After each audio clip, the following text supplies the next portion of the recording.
There was always something between me and Jess. I just never admitted it, at least not out loud. We were best friends for 6 years. The kind of friends who text each other about the weird dreams we had, or who FaceTime late at night to rant about work, even when there's nothing new to say. We were those friends, the ones people always assumed were secretly in love. But whenever someone asked, we'd laugh it off with, "No, we're just friends." And for a while, that was true. Until it wasn't. It happened on a random Tuesday night of all things. No special event, no wild party, no alcohol to blame. Just me, Jess, and a rainstorm that trapped us inside my apartment. She'd come over for dinner, and we spent the evening cooking pasta, watching dumb YouTube videos, and arguing about which Marvel movie was the best. She insists it's Thor, Ragnarok, but she's wrong. When the storm hit, it was brutal. Thunder shaking the windows, rain hammering the roof like someone was trying to break in. Jess groaned, pulling out her phone. "Looks like I'm stuck here for the night," she said, showing me the weather app. Flash floods everywhere. "Guess you're sleeping on the couch," I teased, giving her a playful nudge. She grinned. "Like hell I am? Your bed is way more comfortable." It was supposed to be a joke like all the other jokes we'd made over the years. But when bedtime rolled around and we both climbed into my bed, like we'd done 100 times before, something felt different. We lay side by side in the dark, close but not touching, both of us pretending everything was normal. But it wasn't. I could feel the tension between us, thick and electric, like static in the air before a storm. My heart was pounding, and I knew she could hear it. "Hey," she whispered, her voice soft in the dark. "You still awake?" "Yeah," I whispered back, my throat tight. There was a pause, a long, heavy silence, and then she said, "Do you ever think about us? Like, more than friends?" I froze. My brain screamed at me to play dumb, to laugh it off like I always did. But instead, I heard myself say, "Yeah, sometimes." She rolled on her side, facing me. I could just make out the curve of her smile in the dark. "Me too," she whispered. And just like that, the dam broke. We kissed. It was slow at first, tentative like we were both testing the waters. But then her hand slid into my hair, and I pulled her closer, and suddenly there was no going back. Years of friendship melted away in that moment, replaced by something raw and urgent and real. We didn't sleep much that night. When morning came, we lay tangled in the sheets, listening to the rain still pattering against the window. For a moment, everything felt perfect, like we'd finally unlocked the part of our relationship we'd been too scared to explore. Then reality hit. Jess propped herself up on one elbow, her expression unreadable. "So, what now?" I stared at the ceiling, my heart pounding. "I don't know. What do you want to happen?" She let out a soft laugh, but there was a nervous edge to it. "I mean, we could just not overthink it? Pretend it's not a big deal?" I nodded, even though my gut twisted at the thought. "Yeah, sure. No big deal." We tried to act normal after that, to go back to being just friends. But it was like trying to unspill a glass of wine. Every time we hung out, the memory of that night hung between us, unspoken but impossible to ignore. It didn't help that the chemistry between us was still there. A stray glance, a brush of her hand against mine. It was like we were magnets, constantly pulled toward each other. And every time we resisted, it only made things worse. Eventually we gave in, again and again. For weeks, we lived in this strange limbo, friends who kissed, who slept together, but who refused to admit what we were. It was exhilarating and terrifying, like standing on the edge of a cliff, waiting to see if you'd fall or fly. But the more time passed, the harder it became to pretend. I wanted more. I wanted her. Not just at night, not just in secret. I wanted all of it. But I didn't know if she felt the same. And then one night, everything came to a head. We were at a bar with some friends, and I saw her talking to a guy, a tall, good-looking dude who was clearly flirting with her. She was smiling, laughing at his jokes, and something inside me snapped. I knew I had no right to be jealous. After all, we weren't technically together. But that didn't stop the wave of anger and panic that surged through me. When she came back to the table, I couldn't hold it in any longer. "So, you and tall guy hitting it off?" I asked, my voice sharper than I intended. Jess raised an eyebrow, clearly catching the tone. Why do you care? I swallowed hard, my heart pounding in my chest. Because I do. She stared at me, her expression unreadable. You can't have it both ways, you know? You can't act like this is just casual 1 minute and then get jealous the next. She was right. Of course she was right. I know. I whispered. I'm sorry. There was a long pause, and then, in a voice so quiet I almost didn't hear it, she asked, "What do you want from me?" I looked at her, really looked at her, and for the first time, I let myself say the truth. "I want you," I whispered. "I've wanted you for a long time." Her breath hitched, and I saw something shift in her eyes. Something soft, something real. "Then stop being scared," she whispered. So I did. That was 2 months ago. Since then, we've been figuring things out, navigating the messy, beautiful chaos of being more than just friends. It's not perfect. We argue, we stumble, we make mistakes. But it's real. And for the first time in a long time, I'm not scared of where this is going. Because with Jess, it feels like we've finally found where we were always supposed to be. This whole thing started with one goal in mind: win the breakup. You know what I'm talking about? That post-breakup rebound mission where you convince yourself that hooking up with someone new will prove, once and for all, that you're totally fine. Thriving even.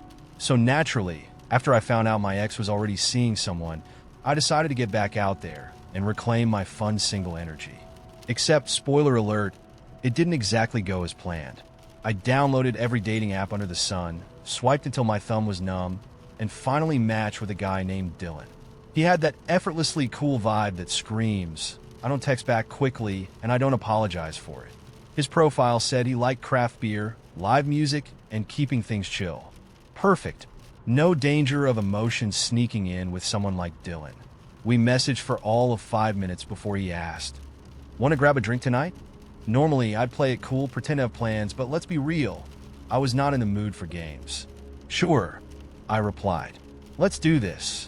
The bar he picked was crowded, noisy, and absolutely crawling with people who looked like they spent their entire paycheck on leather jackets.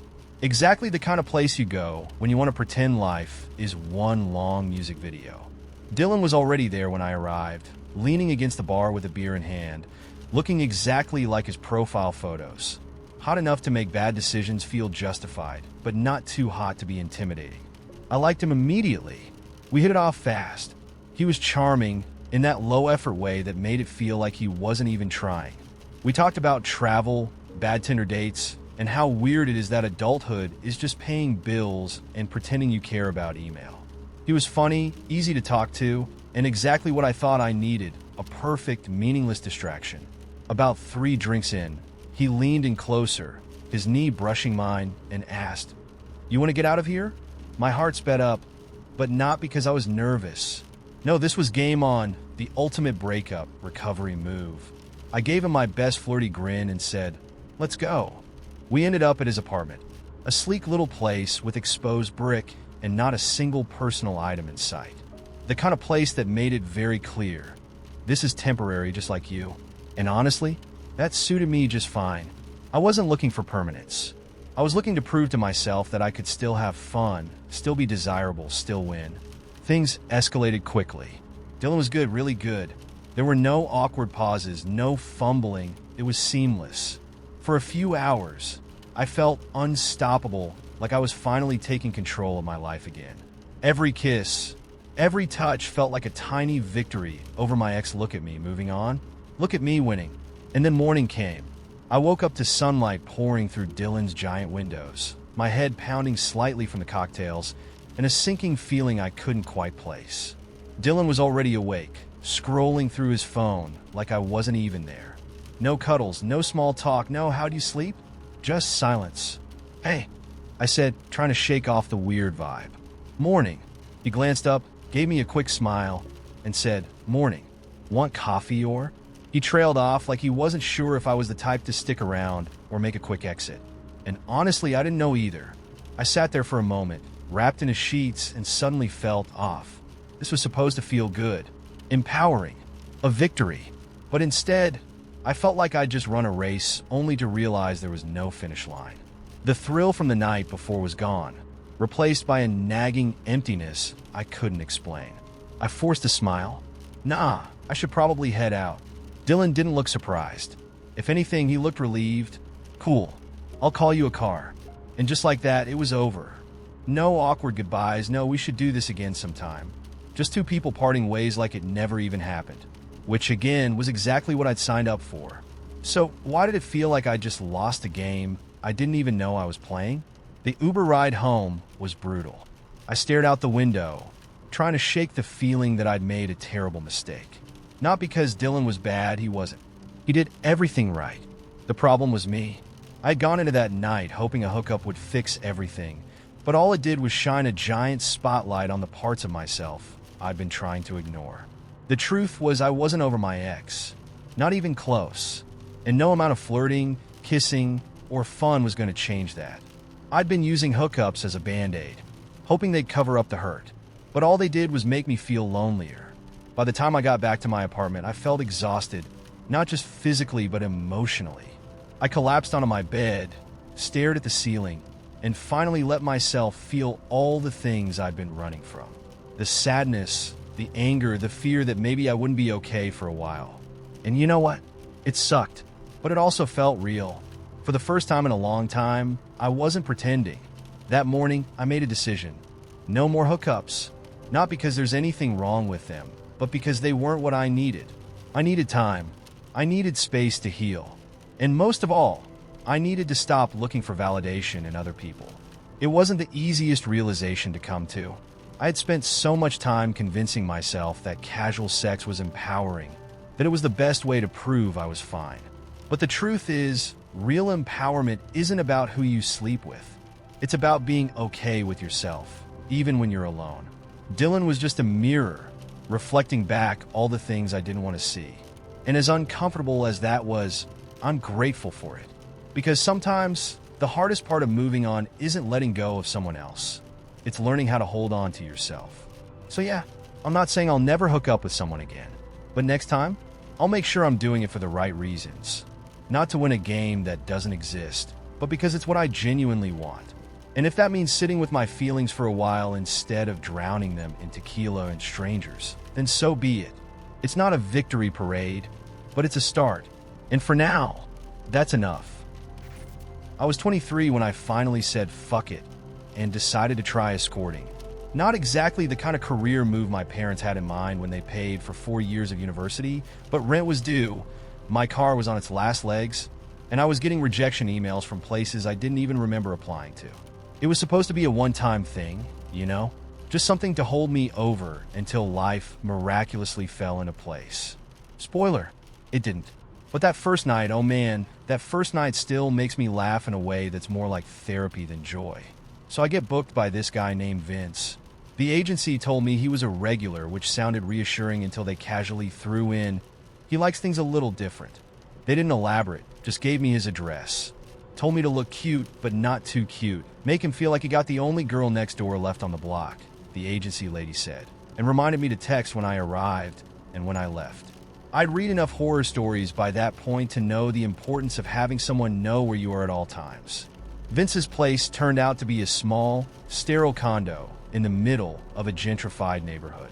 You know the type, gray walls, plants that looked suspiciously fake, and furniture that screamed, I'm not here for long. He opened the door shirtless, wearing only sweatpants and the kind of grin you see on people who don't get embarrassed by anything. He looked like he could have been in his early 40s, but life had clearly not been easy on him. The kind of man who's either incredibly charming or unbearably creepy, depending on the lighting. Thankfully, the lighting that night wasn't too bad.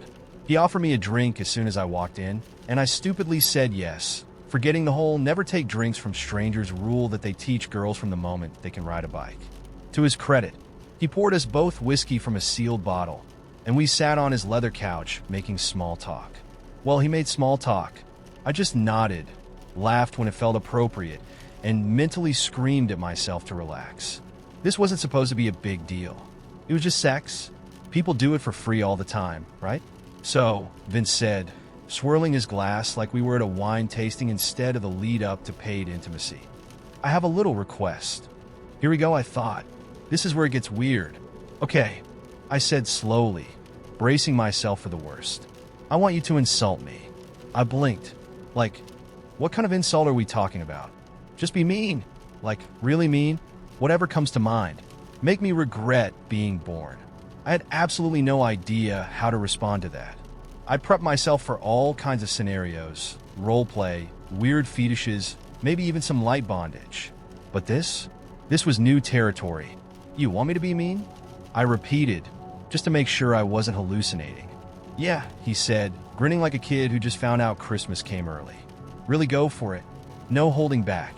Now, I'm not exactly someone with a vicious streak. I'm the type of person who apologizes to chairs when I bump into them. But Vince looked so genuinely excited that I thought, fuck it, how hard could it be? All right, I said, shifting in my seat. You're, pathetic? Vince's grin widened. Yeah, keep going. I stared at him, trying to summon every ounce of cruelty in my soul. Your apartment smells like sadness, and your plants are fake. He looked absolutely delighted. More! Don't stop now. Okay, I was starting to get the hang of this. You have the emotional depth of a potato, Vince, I said, warming up. And those sweatpants? They're doing you no favors. He clutched his chest like I just shot him in the heart. God, yes, he whispered. This is perfect. I don't know what came over me, but I kept going. I called him a waste of human potential. I told him his furniture looked like it was stolen from a waiting room. I even made fun of the way he chewed his ice cubes. And the whole time, Vince just sat there, beaming like a man who just found inner peace. It was bizarre, but oddly therapeutic. By the end of it, I was genuinely laughing, and Vince looked like he'd just finished the best therapy session of his life. That was incredible, he said, wiping tears from his eyes. You got a real gift. I was about to tell him that I'd never done anything like that before when he stood up, stretched, and said, all right, let's get to the fun part. And just like that, we were back to business. It was fine. Not great. Not awful. Just fine. Honestly, the insulting part was way more memorable than anything that happened after. When we were done, Vince handed me an envelope stuffed with cash and said, you're welcome back anytime. I walked out of his apartment feeling weirdly good, like I just finished a very strange, but somehow fulfilling improv class. I texted the agency to let them know I was alive, and then I treated myself to a cheeseburger on the way home, because damn it, I deserved it. That night, as I lay in bed counting the money Vince had given me, I realized two things. One, I just made more in 2 hours than I had in 2 weeks at my last job. And two, people are fucking weird. But honestly, I kind of loved it. Look, I'm not proud of this, but if you think you can't almost die in the stupidest way possible, allow me to educate you. One moment, you're just taking a normal shower, minding your own business. The next, you're seconds away from meeting your maker. Wet, naked, and completely unprepared. It was a typical Monday morning, and I was running late for work as usual. My alarm had betrayed me, where I'd hit snooze 5 times, details. So, I did what any functional adult does when they're short on time. I sprinted into the bathroom for a quick shower, hoping I could speed run my entire morning routine. I cranked the water up to full blast, stepped in, and closed my eyes, letting the hot water blast me awake. Now, let me explain something about my shower. The water heater in my building has 2 settings: ice-cold glacier runoff or lava straight from Mount Doom. There's no in between. I always have to do this delicate little dance with the faucet to get the temperature just right. Too far one way, and you'll freeze to death. Too far the other, and you'll boil like a lobster. But that morning, I didn't have time to finesse it. I figured close enough. Big mistake. Halfway through scrubbing shampoo into my hair, the water decided to shift gears, flipping from warm to scalding. My first reaction? Pure undiluted panic. I yelped like a dog that had been stepped on, jerked backward. And that's when things went very wrong. See, my shower doesn't have one of those textured anti-slip mats. It's just smooth porcelain, perfectly designed for disaster. My foot slipped, my balance vanished, and before I knew it, I was airborne. For one glorious, terrifying second, I was a soap-covered gymnast mid-backflip, fully aware that nothing good was about to come of this. Time slowed down, as it always does in moments of pure regret. I could see it all unfolding. The inevitable crash, the awkward fall, the embarrassment that would follow. Would the landlord have to break down the door to find me unconscious and butt naked on the bathroom floor? Would I die like this, shampoo still in my hair? A tragic reminder that pride comes before the fall? Then wham! I hit the shower wall with a bone-rattling thud, arms flailing wildly. My head narrowly missed the faucet, but my hip took the brunt of the impact. Before I could even process what had happened, I slid down the wall like a wet noodle, landing in the most unflattering heap you could imagine. Legs tangled, soap everywhere, water still pouring down on me like the universe was adding insult to injury. I lay there for a second, stunned, every muscle screaming in protest. My brain was doing that thing where it tries to convince you you're fine while your body is like, nope, we're done for. All I could hear was the water hitting the tub, my heartbeat pounding in my ears, and the slow realization that I had just come within inches of dying in the dumbest way possible. I tried to get up, but my wet hands kept slipping on the porcelain, and I ended up smacking my elbow on the faucet. "You've got to be kidding me," I muttered to no one in particular, my voice echoing pathetically off the bathroom tiles. Every part of me hurt. My hip felt like it had been hit by a baseball bat, and my dignity was nowhere to be found. After a couple of failed attempts, I finally managed to sit up, still soaking wet and furious at both the shower and myself. My shampoo-covered hair stuck to my face in clumps, and I could barely see out of one eye. I sat there for a moment, trying to process the absurdity of the situation. I almost died in the shower. I couldn't help but think about what would have happened if I had cracked my head open. How long would it have taken for someone to find me? My boss? My landlord? God forbid, my mom? Can you imagine that phone call? "Yes, ma'am, we found him in the shower." No, he didn't drown. He just fell. And let's be real, no one has ever looked heroic or dignified sprawled naked on a bathroom floor. There's no noble way to die in a slippery shower. That's the kind of thing people whisper about at your funeral. He was such a good guy. Tragic, though. Died mid-conditioner. Once I managed to stand, wobbly and still slightly concussed, I rinsed off the soap as fast as I could, terrified the water would turn scorching again. My hip throbbed with every step, and I knew I was going to have a bruise the size of a grapefruit by the next day. But honestly, I was just grateful I didn't break anything, or worse. After shutting off the water, I sat on the toilet lid for a while, still dripping wet, reflecting on my near-death experience. My phone buzzed from the sink, probably my boss wondering where the hell I was. But I didn't care. I was alive, and that felt like an accomplishment. Now, every time I step into the shower, I treat it like I'm walking into a war zone. I move slowly, plant my feet carefully, and keep one hand on the wall at all times, just in case. And I finally bought one of those anti-slip mats. You know, the ugly ones with the little suction cups on the bottom? Yeah, I don't care how hideous it looks.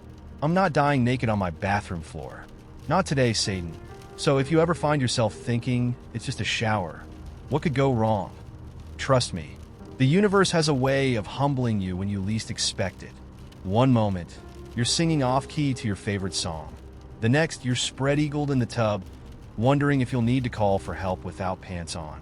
Take it from me, life is fragile and slippery. I was 22, back home for the summer after finishing my degree. My best friend from high school, Nate, had invited me over for a barbecue his mom was hosting. His parents had split a few years back, and his mom, Karen, was thriving in the single life. You know the type, yoga pants, always tan, and friendly in that borderline flirtatious way. At the time, I just thought, that's Karen. She's cool. The barbecue was pretty standard. Burgers on the grill, cheap beer in plastic cups, and people scattered around the backyard making awkward small talk. Nate was off playing beer pong, and I wandered around, nursing my drink. That's when Karen pulled me aside. She had this look on her face, like she was in on some secret I wasn't privy to. "Let's get out of here," she said with a sly grin. I laughed it off, thinking she meant stepping away from the party for a breather. But then she added, "I've got better wine inside." So we went into the house, leaving behind the crowd outside. She grabbed a bottle of red and 2 glasses, and we ended up in the kitchen, chatting about nothing in particular. Her recent dates, my plans after graduation, Nate's ridiculous antics. She leaned closer as we talked, and it was then I noticed just how much effort she put into looking good that night. The wine was smooth, but the vibe between us? Smoother. It started subtle, her hand brushing against mine as she poured another glass, lingering eye contact, a compliment here and there that felt just a bit too intimate. I don't know if it was the wine or just the tension in the air, but I found myself relaxing, leaning into the conversation, and matching her energy without even realizing it. At some point, she shifted closer, standing right next to me. Her arm grazed mine, and she didn't pull away. Instead, she looked up at me with that mischievous smile. "You know, I always thought you were cute," she said, her voice low, almost teasing. I chuckled awkwardly, not quite sure how to respond. But before I could think too hard about it, she kissed me. It wasn't just a peck either. It was deliberate, testing the waters to see if I'd push her away. I didn't. I kissed her back, hesitantly at first, then with more urgency when she didn't pull away. Her lips tasted like wine, and everything about it felt surreal, exciting, and completely wrong. We stumbled into the living room, knocking over a chair as we fumbled our way to the couch. Her hands were in my hair, mine on her waist, and any hesitation I'd felt earlier dissolved in the heat of the moment. We didn't even make it upstairs, just went at it right there on the couch, the sounds of the barbecue drifting faintly through the open window. Afterward, we lay there, tangled up in each other. I remember staring at the ceiling, the gravity of what we'd just done slowly sinking in. Karen was the first to speak. "That probably shouldn't have happened," she said, though she didn't sound the least bit sorry. Yeah, I agreed, but my voice lacked conviction. We stayed like that for a while, silent, her head resting on my chest, until reality crept in. Nate was still outside, and any minute now, someone could come looking for us. I got dressed quickly, my heart pounding in my chest, and Karen followed suit, smoothing her clothes like nothing had happened. "Just keep this between us, all right?" she said with a wink. I nodded, still processing everything. The next day, I woke up with a pit in my stomach. What the hell had I done?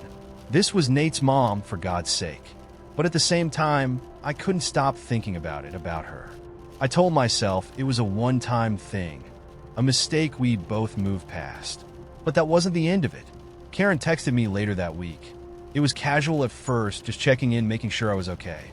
Then the messages became more frequent, more flirtatious. She'd send little winks or suggestive comments that made it clear she hadn't forgotten about that night. And despite the guilt gnawing at me, I couldn't help but respond. A few weeks later, Nate went on a camping trip with some other friends. Karen found out and invited me over, claiming she needed help with something around the house. I knew exactly what she was implying, but I went anyway. It wasn't just sex this time. We spent the whole weekend together, cooking, watching movies, talking late into the night. It was like we were in some weird, parallel reality where she wasn't my best friend's mom, and I wasn't betraying him every second we spent together. For a while it felt good, easy, but the guilt was always there, lurking in the back of my mind. Every time I saw Nate, it gnawed at me a little more, especially when he'd talk about his mom. "Man, she's been in such a good mood lately," he'd say, completely oblivious to the reason why. Things came to a head one night when Karen invited me over again, this time under the pretense of dinner. We were in the middle of dessert when Nate walked in. He wasn't supposed to be back until the next day, and the look on his face when he saw us together was something I'll never forget. There was this moment, just a second, where everything froze. Karen tried to play it off, acting like it was perfectly normal for me to be there, but Nate wasn't buying it. His eyes flicked between us, and I could see the pieces clicking into place in his mind. "You've got to be kidding me," he muttered, his voice low and shaky. "Nate, it's not what it looks like," Karen started, but he cut her off with a harsh laugh. "Not what it looks like. Really, Mom?" He turned to me, betrayal written all over his face. "And you're supposed to be my friend, man." I didn't know what to say. There was no excuse, no way to spin it that wouldn't make me look like the biggest asshole on the planet. Nate stormed out, slamming the door behind him, and Karen just sat there, looking defeated. That was the last time I saw Nate. He blocked me on everything, phone, social media, you name it. I tried reaching out, apologizing, explaining, but he wasn't having any of it. And honestly, I didn't blame him. As for Karen, things fizzled out not long after that. It wasn't dramatic. No big breakup or confrontation. We just stopped. She stopped texting, I stopped visiting, and life moved on, as it tends to do. Years later, I still think about it sometimes. Not in a regretful way, necessarily, more like a what the hell was I thinking kind of way. I never told anyone else about it, and I doubt Karen did either. But every now and then, when I'm scrolling through old photos or hear a song that reminds me of that summer, I wonder what would have happened if Nate hadn't walked in that night. If things had stayed our little secret. Then again, secrets have a way of coming out eventually, don't they? We had this Spanish teacher named Ms. Lowe. She wasn't exactly the most well-loved teacher. Strict about phones, handed out detentions like candy, and for some reason, everyone swore she had it out for the popular kids. But what made her infamous, even years after I graduated, was the day of the chair. It started as a normal Wednesday. Third period Spanish class was dragging on, and most of us were on the verge of passing out at our desks.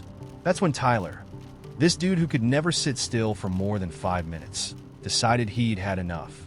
Tyler wasn't a bad kid, just one of those guys who couldn't resist testing every adult's patience. So halfway through Ms. Lowe's lecture on irregular verbs, he leaned back in his chair, balancing it on the back 2 legs like he was a professional acrobat or something.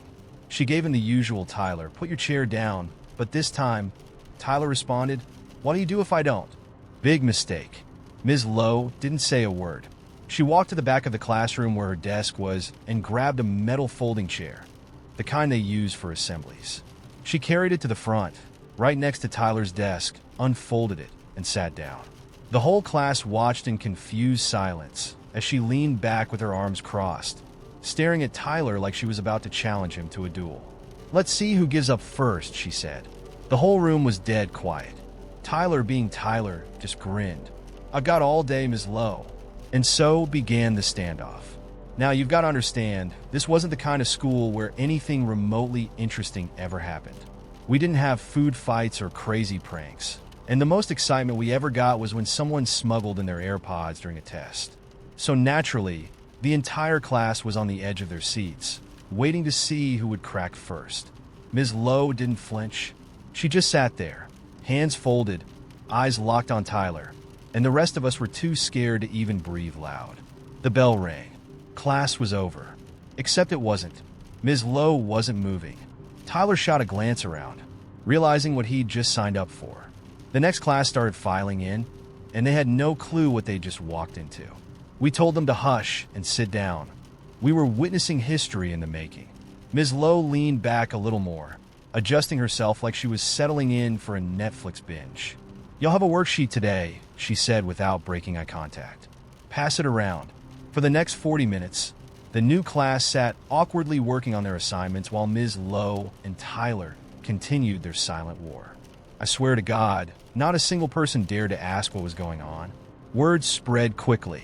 By lunch, everyone knew Tyler and Ms. Lowe were locked in a battle of wills over a damn chair. Kids were sneaking past the classroom door between periods to get a peek. A couple of them even placed bets. $5 on Tyler, 10 on Ms. Lowe. Fourth period rolled around, and neither of them was backing down.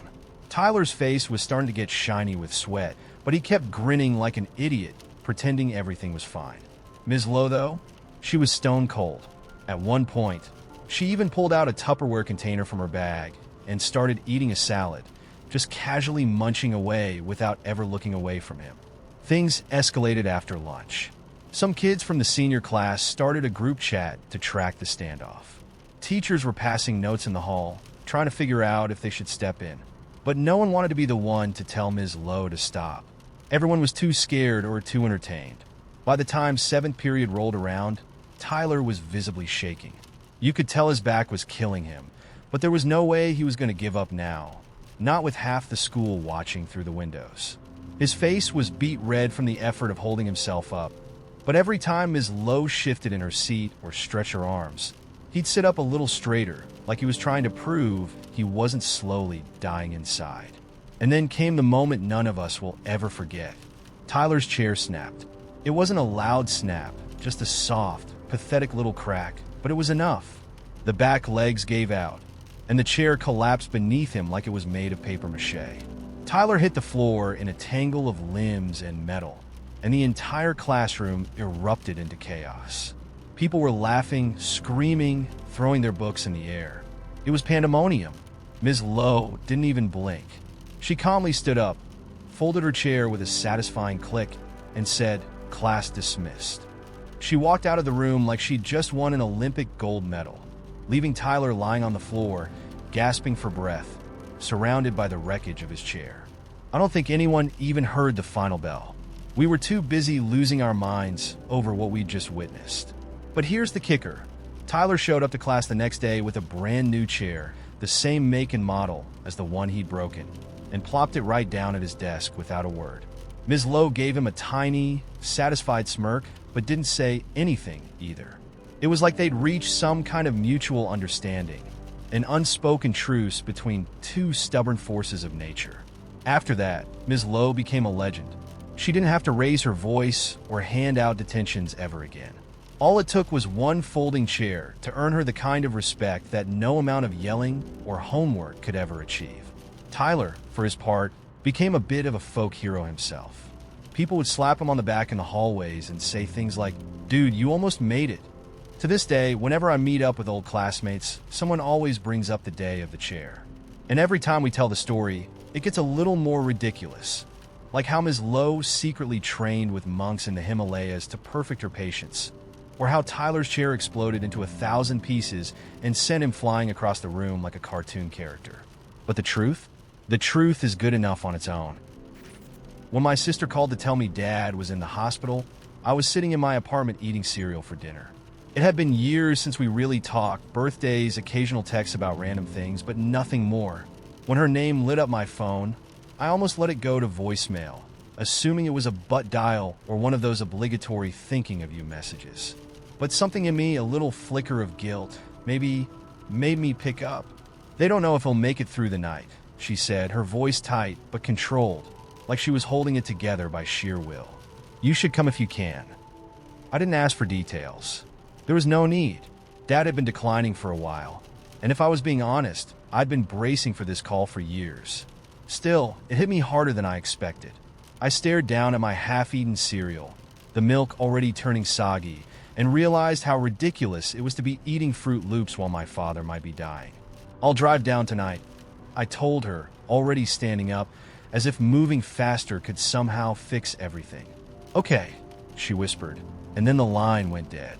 The drive to the hospital took 4 hours, and every mile felt heavier than the last. The highway was quiet, just the steady hum of my engine and the occasional flicker of headlights from passing cars.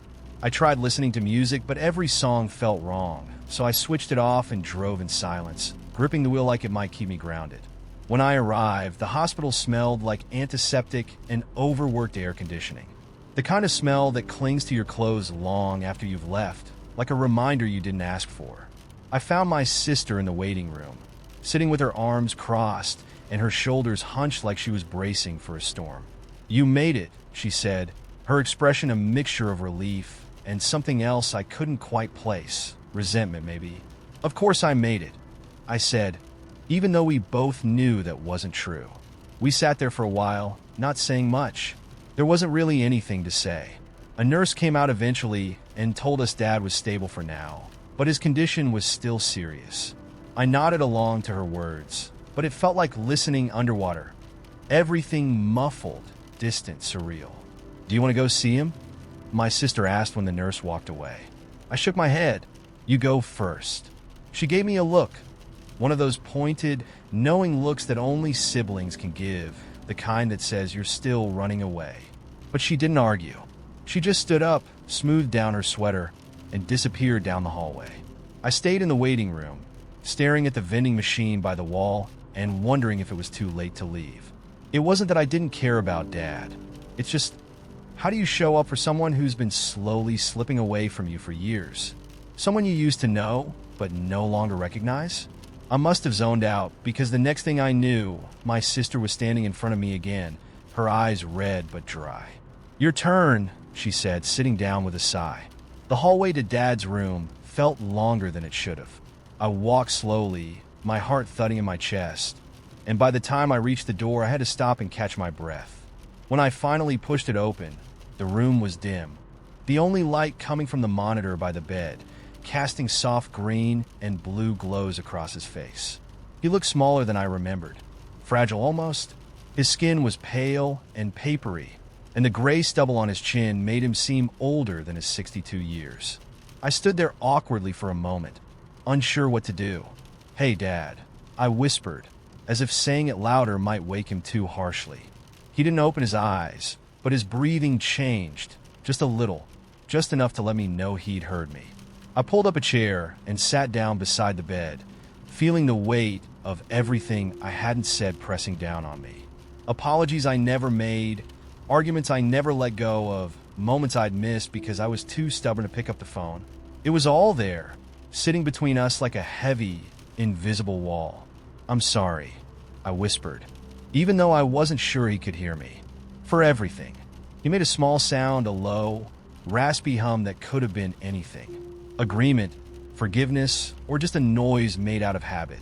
But I took it for what I needed it to be. We sat like that for a long time, the monitor beeping softly in the background, counting down the seconds in a language only machines understand. I thought about all the times we'd fought over stupid things, politics, curfews, the way I always forgot to call on his birthday. And I thought about the quieter moments, too. The rare nights when we'd sit on the porch with beers in hand, saying nothing but understanding everything. I reached out, hesitating for just a moment, and took his hand in mine. It felt strange, holding his hand like that, like I was the parent now, and he was the one who needed comfort. His fingers were cold, and I tried to warm them with my own, rubbing small circles over his knuckles the way you might soothe a child. "I'm here," I said softly. "I'm not going anywhere." He didn't respond, but his hand twitched slightly, as if he was trying to hold on. And maybe that was enough. Hours passed, or maybe it was minutes. It was hard to tell in a place like that where time stretched and folded in on itself like the world outside didn't exist. Eventually, a nurse came in to check on him, and I stepped out into the hallway, giving her space to do her job. My sister was still in the waiting room, flipping through an old magazine with the kind of distracted focus that told me she wasn't really reading. When she saw me, she set the magazine aside and gave me a questioning look. "How is he?" she asked, though we both knew there wasn't a real answer to that question. I shrugged. "He's hanging in there." We sat together in silence, the way we used to when we were kids and got in trouble for staying up past bedtime. It felt oddly comforting, like slipping into an old routine that still fit, even after all these years. At some point, she leaned her head on my shoulder, and I let her. It wasn't much, but it was enough. When the nurse came back and told us Dad was stable for the night, we decided to leave the hospital and grab something to eat. We found a diner a few blocks away, one of those all-night places with cracked vinyl booths and a jukebox that played only sad, old songs. We ordered pancakes and coffee because that's what you do when the world feels too heavy. You eat pancakes at 3 in the morning and pretend everything is fine. As we sat there, the conversation drifted to lighter things, memories of old road trips, the way Dad used to sing off-key in the car, the ridiculous fights we used to have over nothing. And for a little while, it felt like we were just two siblings, sharing a meal, not two people standing on the edge of losing the only father we'd ever known. When the bill came, my sister insisted on paying, and I let her. "I've got this one," she said, and I knew she wasn't just talking about the pancakes. Back at the hospital, the night nurse gave us a small smile as we walked past her desk. Dad was still asleep when we returned to his room, his breathing slow and steady. My sister sat down on one side of the bed, and I took the other. We didn't say much after that. We just sat there, keeping vigil over a man who had been our hero, our antagonist, and everything in between. And as the first light of dawn crept in through the window, I realized something. Maybe showing up wasn't about having the right words or fixing the past. Maybe it was just about being there. And for the first time in a long time, that felt like enough. When I was 16, I used to babysit for this couple down the street. They had 2 kids, Ella, who was 6, and Max, who was just a baby, not quite a year old. Their house was this old Victorian-style place with creaky wood floors and a weird, drafty vibe. I didn't mind it though. Extra cash, and the kids were sweet. They'd go to bed early, and I'd basically get paid to raid their snack cabinet and watch TV until the parents came home. Easy gig, right? Except this one night, things felt off the second I walked in. It was cold for a summer night. Not like, oh, the air conditioning is blasting, but a weird, bone-deep chill. I remember thinking it was odd, but I shrugged it off. Maybe they had a draft somewhere in the house. Ella gave me her usual hug, and the mom rushed out the door, saying they'd be back around midnight. I locked the door behind them and went to settle in for the night. About an hour later, I put Max to bed upstairs and was on the couch with Ella, reading her a bedtime story. We were halfway through the book when she suddenly sat bolt upright, her eyes wide. She looked at the window behind us, her tiny hand gripping my arm so tightly that her nails dug into my skin. "Did you see him?" she whispered. "See who?" I asked, my heart starting to race. She didn't answer, just kept staring at the window. I turned slowly, half expecting to see someone staring back through the glass. But there was nothing, just the dark yard, the swing set barely visible in the moonlight. I forced a smile. "Ella, there's nobody there, sweetie. Maybe it was just a shadow." She didn't look convinced. "He's not at the window anymore. He's in the house now." Those words hit me like a slap. I felt the air leave my lungs. I knew kids had wild imaginations, but the way she said it, so matter-of-fact, sent a shiver down my spine. I tried to brush it off, telling myself it was just her being creepy because she didn't want to go to bed yet. But something in me, this gnawing pit in my stomach, told me to double-check the locks on the doors. I walked Ella upstairs, tucking her in a bed with her favorite stuffed bunny. "There's no one in the house," I assured her, kissing her forehead. But even as I said it, I didn't believe my own words. My hands felt clammy, and my skin prickled with that uneasy feeling you get when you know you're being watched. I told myself I was overreacting. Nothing more than an overactive imagination mixed with an old, creaky house. But I checked every door and window anyway. Locked. All of them. Nothing out of place. I even peeked out the front door, just to be sure. The street was quiet. Not a soul in sight. I was starting to calm down when I heard Max stir upstairs. The baby monitor on the coffee table buzzed with soft, rustling sounds. I leaned back into the couch, breathing a little easier. Just a normal night, I told myself. Just nerves. Then Max started crying. Not just fussy crying, either. It was that full-body, desperate wail that babies let out when they're terrified. I jumped up, the pit in my stomach returning with full force. I sprinted up the stairs 2 at a time, bursting into his room. He was standing in his crib, clutching the side rail, tears streaming down his red face. I scooped him up, shushing him softly, but my voice was shaking. As I rocked him, I noticed something strange. The closet door, half open. I could have sworn I'd closed it earlier when I put him to bed. I walked over to the closet, every nerve in my body on high alert. I nudged the door open with my foot, half expecting to find nothing. But the moment it swung open fully, a rush of cold air hit me so hard it made me gasp. I stumbled back a step, clutching Max tighter to my chest. There was nothing in the closet, just clothes, baby toys, and a stack of diapers. But the air, God, it was freezing. I could see my breath in front of me. Max was still crying, squirming in my arms like he wanted to get away. I backed out of the room and shut the closet door with my foot. That's when I heard it, a soft creak, like someone stepping on the wooden floor behind me. I froze. I didn't want to turn around. I knew, in my gut, that if I did, I'd see something, someone that shouldn't be there. But I couldn't help myself.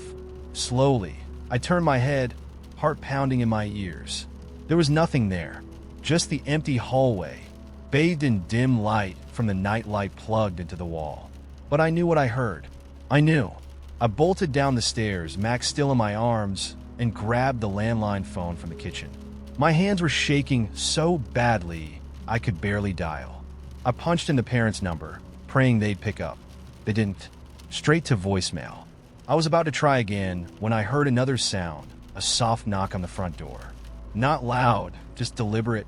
I crept to the door, peeking through the peephole. My breath hitched.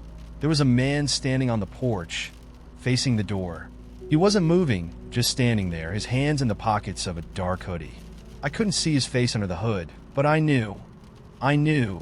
this was who Ella had seen. I stumbled back from the door, clutching Max tighter. The knock came again, louder this time. "Let me in," a voice whispered through the door, barely audible, but somehow cutting through the silence like a knife.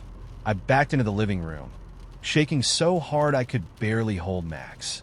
My mind was racing. Who was this guy? Why was he here? I thought about calling the cops, but something told me that by the time they arrived, it would be too late. Then I remembered the back door. I ran to it, threw it open, and bolted into the night. I didn't care that I was barefoot or that I had no idea where I was going. I just needed to get away. I sprinted across the yard, my heart pounding in my throat. I could hear Max crying in my arms, but it felt distant, like it wasn't even happening to me. My only thought was to get as far away from that house as possible. I didn't stop until I reached the neighbor's house 2 doors down. I banged on their door, praying someone was home. An older woman answered, her eyes wide with concern. I must have looked like a lunatic, standing there barefoot with a screaming baby in my arms. I tried to explain, but the words wouldn't come out.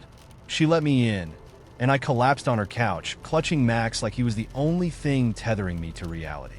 She called the police, and they were there within minutes. They searched the house, but found no one. No sign of forced entry, no footprints, nothing. Just an empty house with every door and window still locked from the inside. The parents came home not long after, frantic and confused.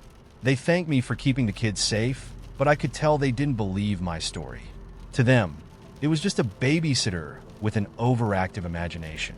But I know what I saw, I know what I heard, and to this day, I can't shake the feeling that if I hadn't run when I did, something terrible would have happened.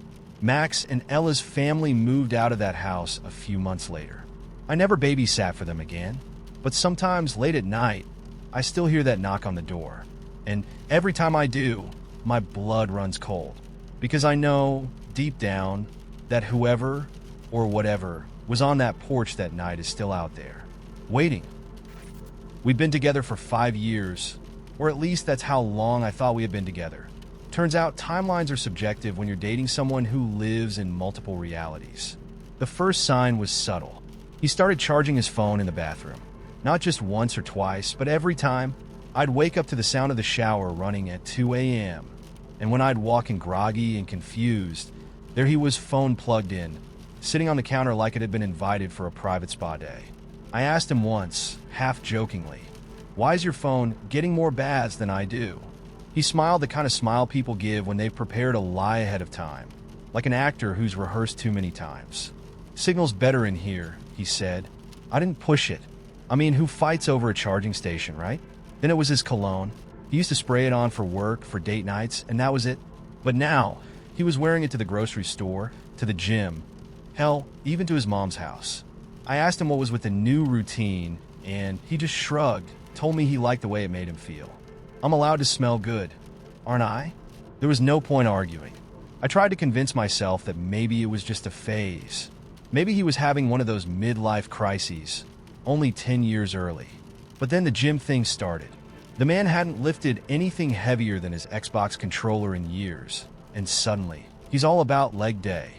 I mean, who gets obsessed with fitness at 28 when you've spent your entire life mocking CrossFit junkies? Not to mention, these gym sessions were happening after work, sometimes for 3 or 4 hours. One night, I offered to join him, thinking maybe it could be a cute couples thing. He got real awkward, told me the gym was his me time. I let it slide, didn't want to be the clingy girlfriend who can't respect boundaries. And that's when I found the sock. I was doing laundry, because apparently, in relationships, laundry becomes a one-person activity at some point. And out tumbled a lacy black sock. Definitely not mine. Now, I know what you're thinking. You found someone else's sock? That's your smoking gun? I told myself the same thing at first. Maybe it belonged to a coworker? Maybe his sister left it in the car, and it somehow ended up in our hamper? The stories you tell yourself to keep the peace are wild when you're not ready to face reality. But it didn't stop with the sock. He started spending nights out, saying it was late work meetings. And the excuses always came with just enough detail to seem believable, but not enough to sit right. Where were you? Oh, the bar with Mike. Which bar? You know, the one near his office. What's it called? I forget it's new. It was always vague, always slippery. Like he'd spent hours perfecting just the right amount of nothingness in every answer. The paranoia kicked in about 2 months after the sock incident. I found myself checking his social media, scrolling through his tagged photos, looking for signs. Every time his phone buzzed, my heart raced. Not that I ever saw who was texting him. He'd flip the screen face down the second it lit up. Once, I jokingly reached for it, saying I wanted to order dinner through an app on his phone, and he yanked it away like I just tried to disarm a bomb. "Don't you trust me?" he asked, as if the entire situation was somehow my fault. Gaslighting 101. Make them feel guilty for even noticing the weird behavior. Things got worse when he started picking fights over nothing. He accused me of flirting with the barista at our local coffee shop because I smiled when I ordered. I smiled. He even got weird about my relationship with my best friend, Sarah, hinting that we were spending a little too much time together. I thought it was a joke at first.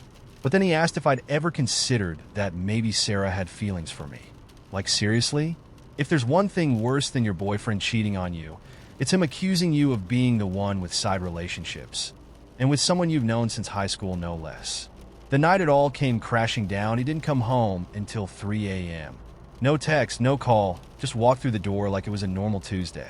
I was already awake, waiting, rehearsing the conversation in my head, trying to figure out how to ask him what the hell was going on without sounding like a crazy person. He smelled like perfume. Not the cheap spray in there and walk through kind, but the kind that clings to your skin, the kind you notice even after a shower. I confronted him right there in the hallway. No warning, no easing into it. "Who is she?" His face froze for a second, just long enough for me to see the truth settle in. He knew he was caught, and for a moment I thought maybe he'd come clean, maybe he'd apologize. Instead, he laughed. A bitter, ugly laugh that sounded nothing like him. "You're being paranoid," he said. "You always do this." That was new. Always. I shot back. "Name one other time I've accused you of cheating." He couldn't. But that didn't stop him from flipping the script entirely. Suddenly, it was all about how I never gave him space, how I didn't trust him, how I was suffocating him with my neediness. He stormed off to the bedroom, leaving me standing there, heart pounding in my chest, wondering if I'd just ruined everything, or if I'd finally opened my eyes to the truth. I found the final piece of the puzzle the next morning when I noticed his laptop open on the kitchen table. He was still asleep, and for the first time in months, I had access to something he couldn't hide. My hands were shaking as I clicked through his messages. There was weeks of conversations with some girl named Maddie. Plans for secret dinners, inside jokes I didn't understand, and pictures, too many pictures. I sat there, staring at the screen, feeling like my whole world had just caved in on itself. When he woke up and found me sitting there with his laptop, he didn't even try to deny it. "I was going to tell you," he said, like that somehow made it better. I asked him how long it had been going on, and he shrugged. "Does it matter?" And that was it. 5 years, down the drain with a shrug and a question. I packed my things that same day, left without a word, and never looked back. A week later, Sarah and I went out for drinks, and she asked if I was okay. I told her the truth. "I will be," I said. And I meant it. It's been 6 months now, and every time I see a guy charging his phone in the bathroom, I smile to myself. Some lessons you never forget. There was a hole in my sock, and I noticed it just as I slipped my shoes off at Katie's dinner party. One of those tiny, frayed holes near the toe that you always mean to fix or throw out, but never do. Of course, tonight was the night it decided to show itself. I curled my toes in, trying to hide it, but the damage was done. Everyone had already kicked off their shoes at the door, all perfectly respectable socks, not a hole in sight. And there I was with my shame sticking out through cotton fibers. The party was in full swing, and I hovered at the entrance, half hoping someone would tell me it was cool to just keep my shoes on. No such luck. Katie breezed by, wine glass in hand, giving me a quick hug. "Glad you made it. Shoes off, by the way." "You know the rules," she chirped, disappearing into the crowd before I could protest. I shuffled toward the living room, feeling the cold hardwood through the hole in my sock, cursing every life decision that led me to this moment. There was no graceful way out now. So, I did what any self-respecting adult does at a social gathering. I found the snacks and planted myself there, hoping the chips and guacamole would offer some kind of refuge. The problem with adult parties is that no one tells you how to navigate them. In college, everything was easy. Show up, drink too much, talk to strangers about philosophy as if you knew what you were saying. But now it's all about microdosing politeness, finding the right level of enthusiasm without looking desperate, and trying not to compare yourself to the guy who just bought a house with his fiancée. Katie's place was beautiful. Of course it was. Exposed brick walls, succulents in tiny ceramic pots, a bookshelf that screamed well-read but approachable. I stood there munching on chips, pretending I was totally comfortable, while everyone else seemed to glide through the party like they'd been practicing their whole lives. People talked about their renovations, job promotions, wedding plans. Meanwhile, I was mentally calculating how long I had to stay before it was socially acceptable to leave. A familiar voice called my name. I turned to see Josh, an old co-worker I hadn't seen in years, walking over with a grin that made me instantly regret every decision that led me here. Josh was one of those guys who seemed to have everything figured out: a new job at a startup, a thriving relationship, a fitness routine he never shut up about. He looked like the kind of person who did meal prep and enjoyed it. "Man, how have you been?" he asked, clapping me on the shoulder like we were old war buddies. I shrugged. Same old. He launched into a monologue about his new job, dropping buzzwords like synergy and scalability, as if we were in a TED Talk. I nodded along, sipping my drink, wondering how people had the energy to stay excited about things like product launches and quarterly goals. The more he talked, the more I felt like I was slowly sinking into the floor. Just as I was about to make my escape, Josh hit me with the dreaded question. "So, what are you up to these days?" There it was, the social landmine. I gave him the polished, condensed version of my life, still at the same job. Not as glamorous as his, but a great place to grow. I didn't mention the recent layoffs, the creeping anxiety that gnawed at me every Sunday night, or the fact that I'd spent most of the past month binge-watching shows I didn't even like. You don't unload that stuff at dinner parties. Josh nodded, giving me the kind of sympathetic smile people use when they think they're winning at life. "Hey man, as long as you're happy, right?" I hated that sentence. It was the conversational equivalent of a participation trophy, a way of saying I hope you figure it out without really meaning it. I forced a laugh, mumbled something about needing more chips, and slipped away before he could ask any follow-up questions. I found myself in the kitchen, where a couple was arguing quietly near the stove, their voices low but sharp. Something about a miscommunication with babysitting. I lingered by the fridge, trying not to eavesdrop, but catching every word anyway. The guy was saying things like "you always" and "you never," the kind of phrases that leave bruises. The woman's arms were crossed, her eyes sharp enough to cut through glass. It wasn't a loud fight, but it was the kind of fight that sticks to you, leaves a weird taste in your mouth. I suddenly felt like an intruder, standing there with my sad little drink, listening to someone else's unraveling. Katie swooped in again, this time holding a tray of mini quiches. "Having fun?" she asked, her smile just a little too tight. "Absolutely." I lied, grabbing a quiche like it was a life raft. She gave me a knowing look, the kind you get from people who are good at reading social cues. "If you need to make an early exit, I won't judge," she whispered, winking before floating back into the party like a well-dressed ghost. The night dragged on. I tried to mingle, forced a few conversations with people I didn't know, and nodded along to stories I didn't care about. At some point, I ended up on the balcony, sipping the last of my drink and staring out at the city lights, wondering how everyone else made this look so easy. Josh found me again, of course. He leaned on the railing, looking effortlessly cool, and asked if I was seeing anyone. I shook my head, bracing myself for the inevitable follow-up about dating apps and how you just have to put yourself out there. But instead, he just nodded, as if my answer made perfect sense. "Honestly, man, sometimes I miss being single," he said, his voice softer now. "It's simpler, you know?" I gave him a sideways glance. "Is that what you tell yourself when your girlfriend makes you do yoga?" He laughed, a real laugh this time, and for a brief moment, he felt human again. Not the startup superstar, not the fitness guru, just a guy figuring it out like the rest of us. We stood there in comfortable silence for a while, watching the city hum beneath us. Eventually, I glanced at the time and realized I'd crossed the threshold where it was acceptable to leave. I said my goodbyes, made a quick joke about getting old, and slipped back into my shoes. Hole in the sock be damned.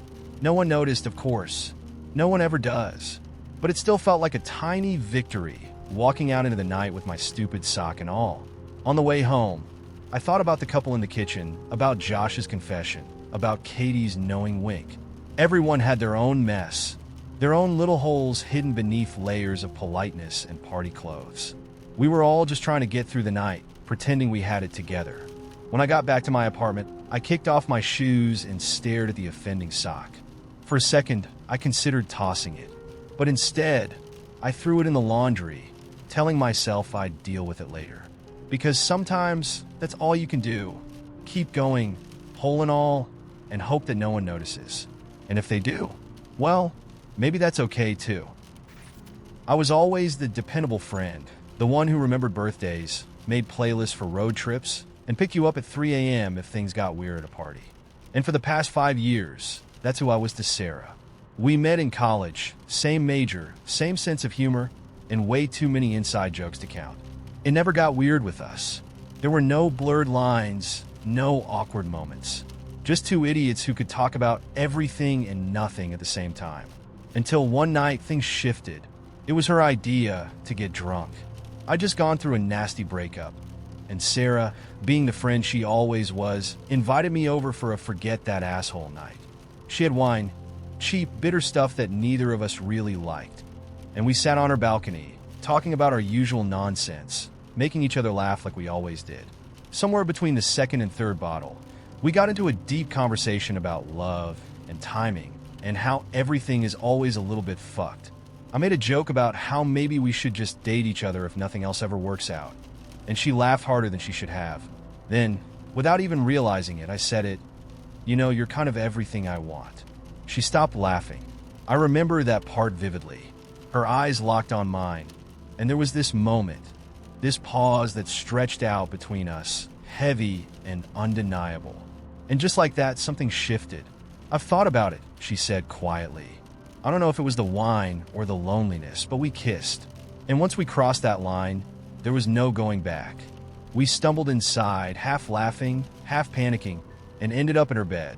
Everything about it was reckless and clumsy and way too fast. But in the moment, it felt right.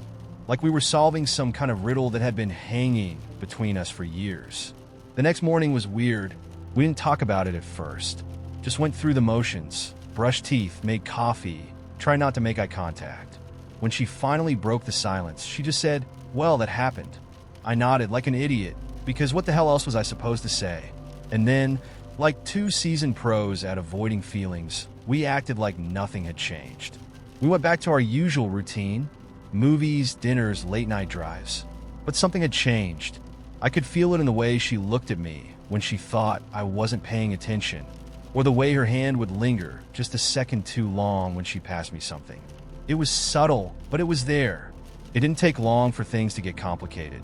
The more time we spent together, the harder it became to pretend that night hadn't happened. We started sleeping together regularly. Not every night, but often enough that it became our new normal. And for a while, it was perfect. I mean, who wouldn't want to sleep with their best friend? We had chemistry, trust, and a shorthand that most couples dream of. But the thing about sleeping with your best friend is that there are no rules. No normas.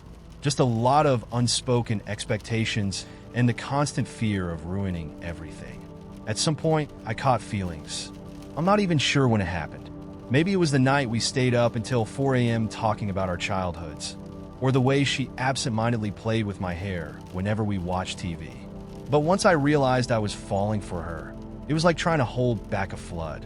Every little thing she did, every smile, every joke, every touch, just pulled me deeper. I thought about telling her how I felt a million times. I rehearsed speeches in the shower, in the car, even in my head while we were hanging out. But I never had the guts. What if she didn't feel the same? What if it ruined everything? So instead, I kept my mouth shut and hoped she'd somehow figure it out on her own. She didn't. One night, out of nowhere, she told me she was going on a date with some guy from work. She said it casually like it was no big deal, but it felt like someone had punched me in the stomach. I tried to play it cool, laughed it off, told her to have fun, but the second she left, I felt like the ground had been ripped out from under me. That night, I drank way too much and sent her a stupid, rambling text about how I couldn't do this anymore. Couldn't pretend we were just friends. Couldn't watch her fall for someone else. It was messy and dramatic and not at all how I wanted to tell her, but it was out there. She didn't respond. Not that night. Not the next day, not even the week after. When we finally talked, she said she didn't know what to say, that she hadn't meant to hurt me, but she didn't feel the same way. "You're my best friend," she said, her voice soft and careful, like she was handling a fragile object. "I love you, but not like that." I wish I could say I handled it well, but I didn't. I told her I needed space, which was true, but what I really needed was a way to undo everything that had happened between us. I spent the next few months avoiding her, ignoring texts, skipping out on plans, trying to pretend she didn't exist. It was the hardest thing I've ever done. Eventually, we drifted apart, not because we wanted to, but because we didn't know how to be in each other's lives without hurting each other. And the worst part, I still miss her. Every time something funny happens, or I hear a song she likes, or I see a meme she'd laugh at, I want to text her. But I don't. I think about that night sometimes, the way it felt, the way it changed everything. Part of me wishes it had never happened. But another part is grateful. Because for one brief moment, I got to know what it felt like to be loved by her.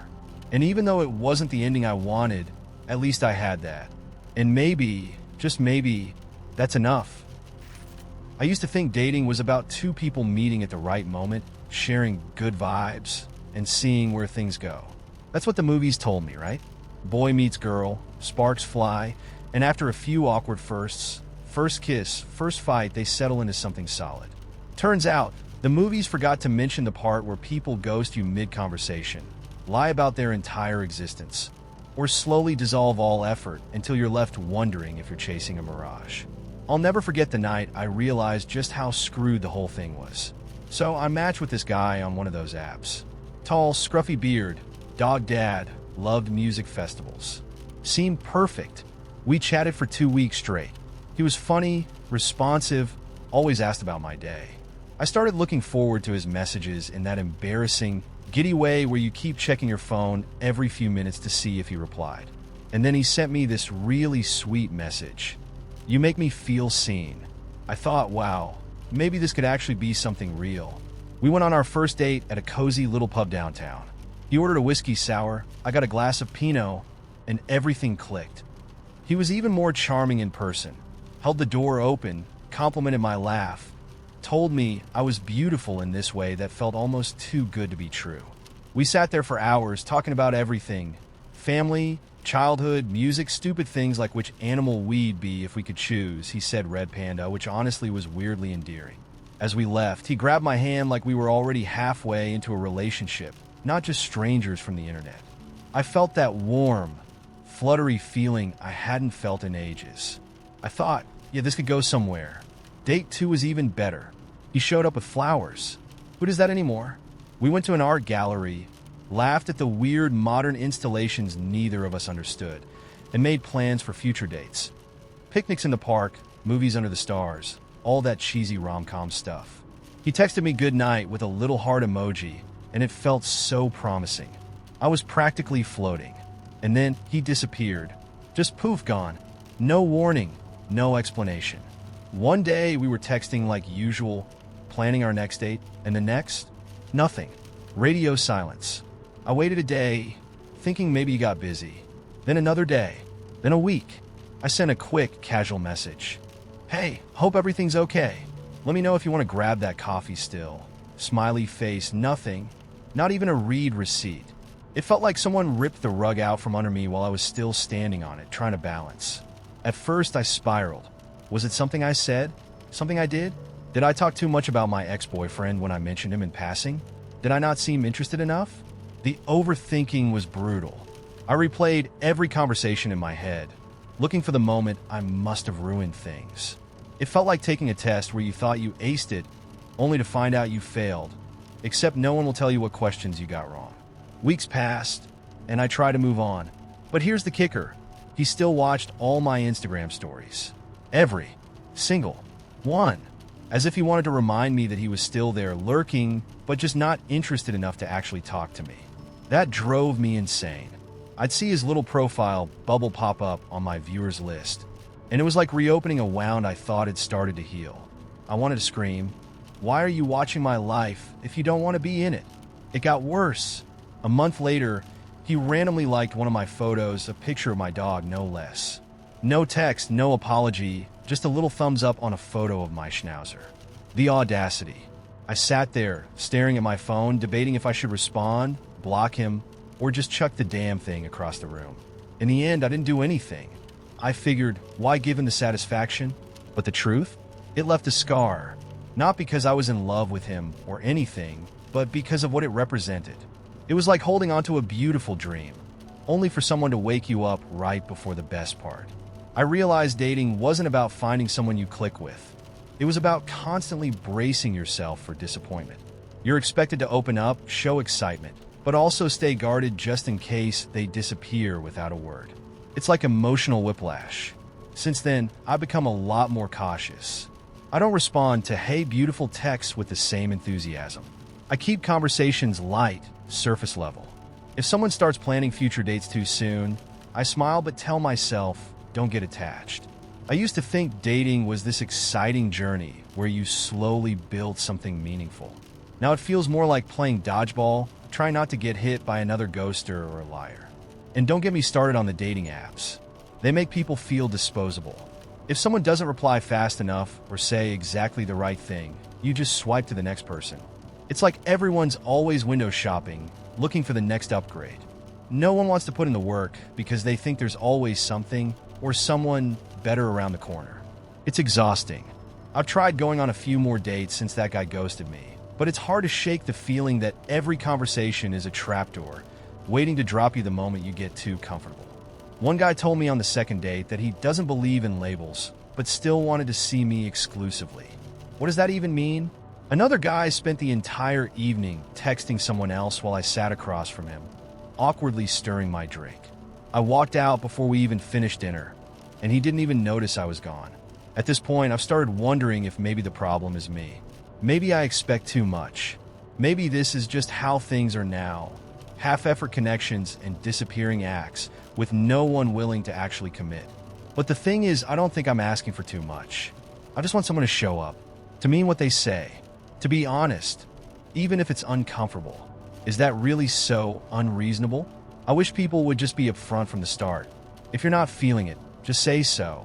If you're not looking for something serious, fine, just don't pretend you are. It's the mind games that hurt the most. I think that's what ruined dating for me. Not the bad dates or awkward conversations, but the constant uncertainty. It's like waiting for a punchline that never comes. Some days I tell myself I'm done with it all. No more dates, no more apps. I'll just get a cat, invest in some good wine, and live my best life solo. Other days, I still find myself hoping that maybe, just maybe, there's someone out there who will surprise me. Someone who won't vanish the moment things get real. Until then, I'm just trying to keep my guard up without closing myself off completely. It's a delicate balance, and I'm still figuring it out. But at least now, I know one thing for sure. If someone likes your Instagram stories but can't be bothered to text you back, they're not worth a second thought. I didn't plan on getting into camming. It was one of those things you tell yourself you'd never do. Right up until life kicks you in the face, and suddenly all your noble principles start looking a little less practical. I was drowning in bills. My retail job barely paid enough to cover gas, and the whole "we're a family here" vibe at work was quickly turning into "you're replaceable, so don't ask for a raise." I was desperate.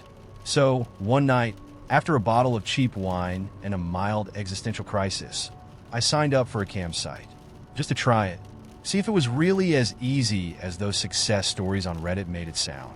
It wasn't. My first night, I spent 2 hours trying to adjust the lighting in my room. I had this vision in my head of looking like some sultry Instagram model, but what I ended up with was more sweaty raccoon and dim lighting.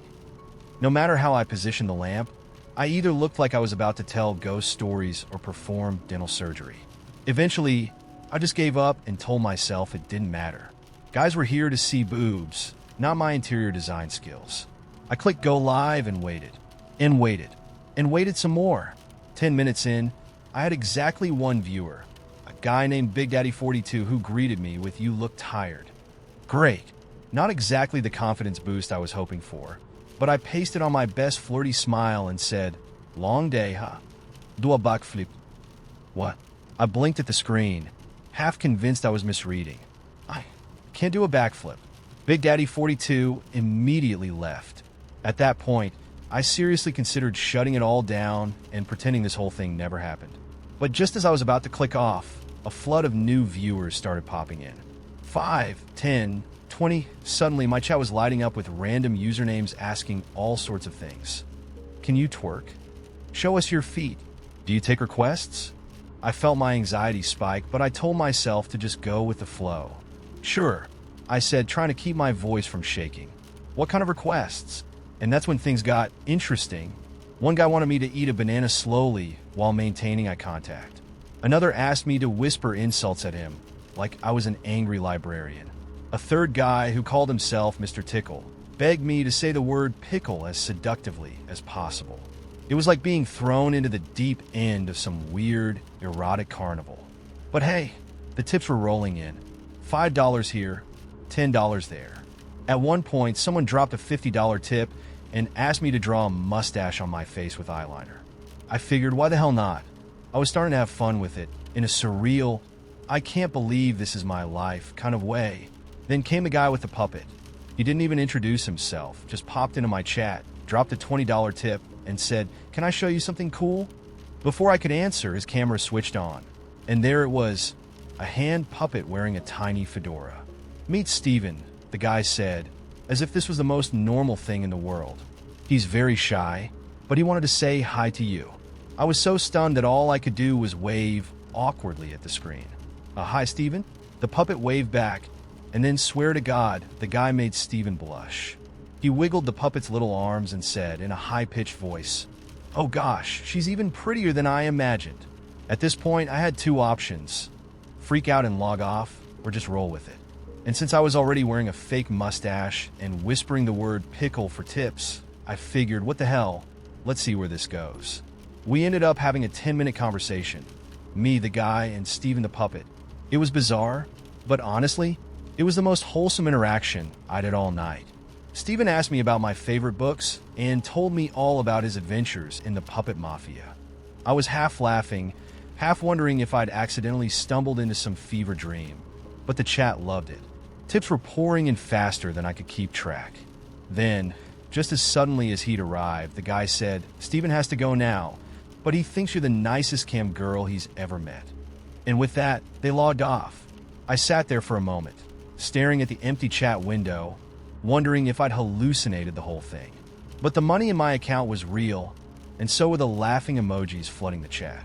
The rest of the night was a blur of strange requests and weirder conversations. One guy asked me to rate his collection of Funko Pops. Another spent 20 minutes describing, in excruciating detail, a dream he had about a giant talking strawberry. I didn't even care anymore. I was leaning into the absurdity of it all, and honestly, it was kind of fun. By the time I finally logged off, I was exhausted but weirdly exhilarated. I'd made more in one night than I usually did in a whole week in my retail job, and all I had to do was embrace the chaos. The next morning, I woke up to a bunch of messages from the site. Some from regular viewers asking when I'd be back, others from new fans who'd heard about the puppet incident and wanted to see what all the fuss was about. And just like that, I was hooked. Camming turned out to be nothing like I'd expected. It wasn't just about getting naked for strangers on the internet. It was about entertainment, connection, and the occasional existential crisis.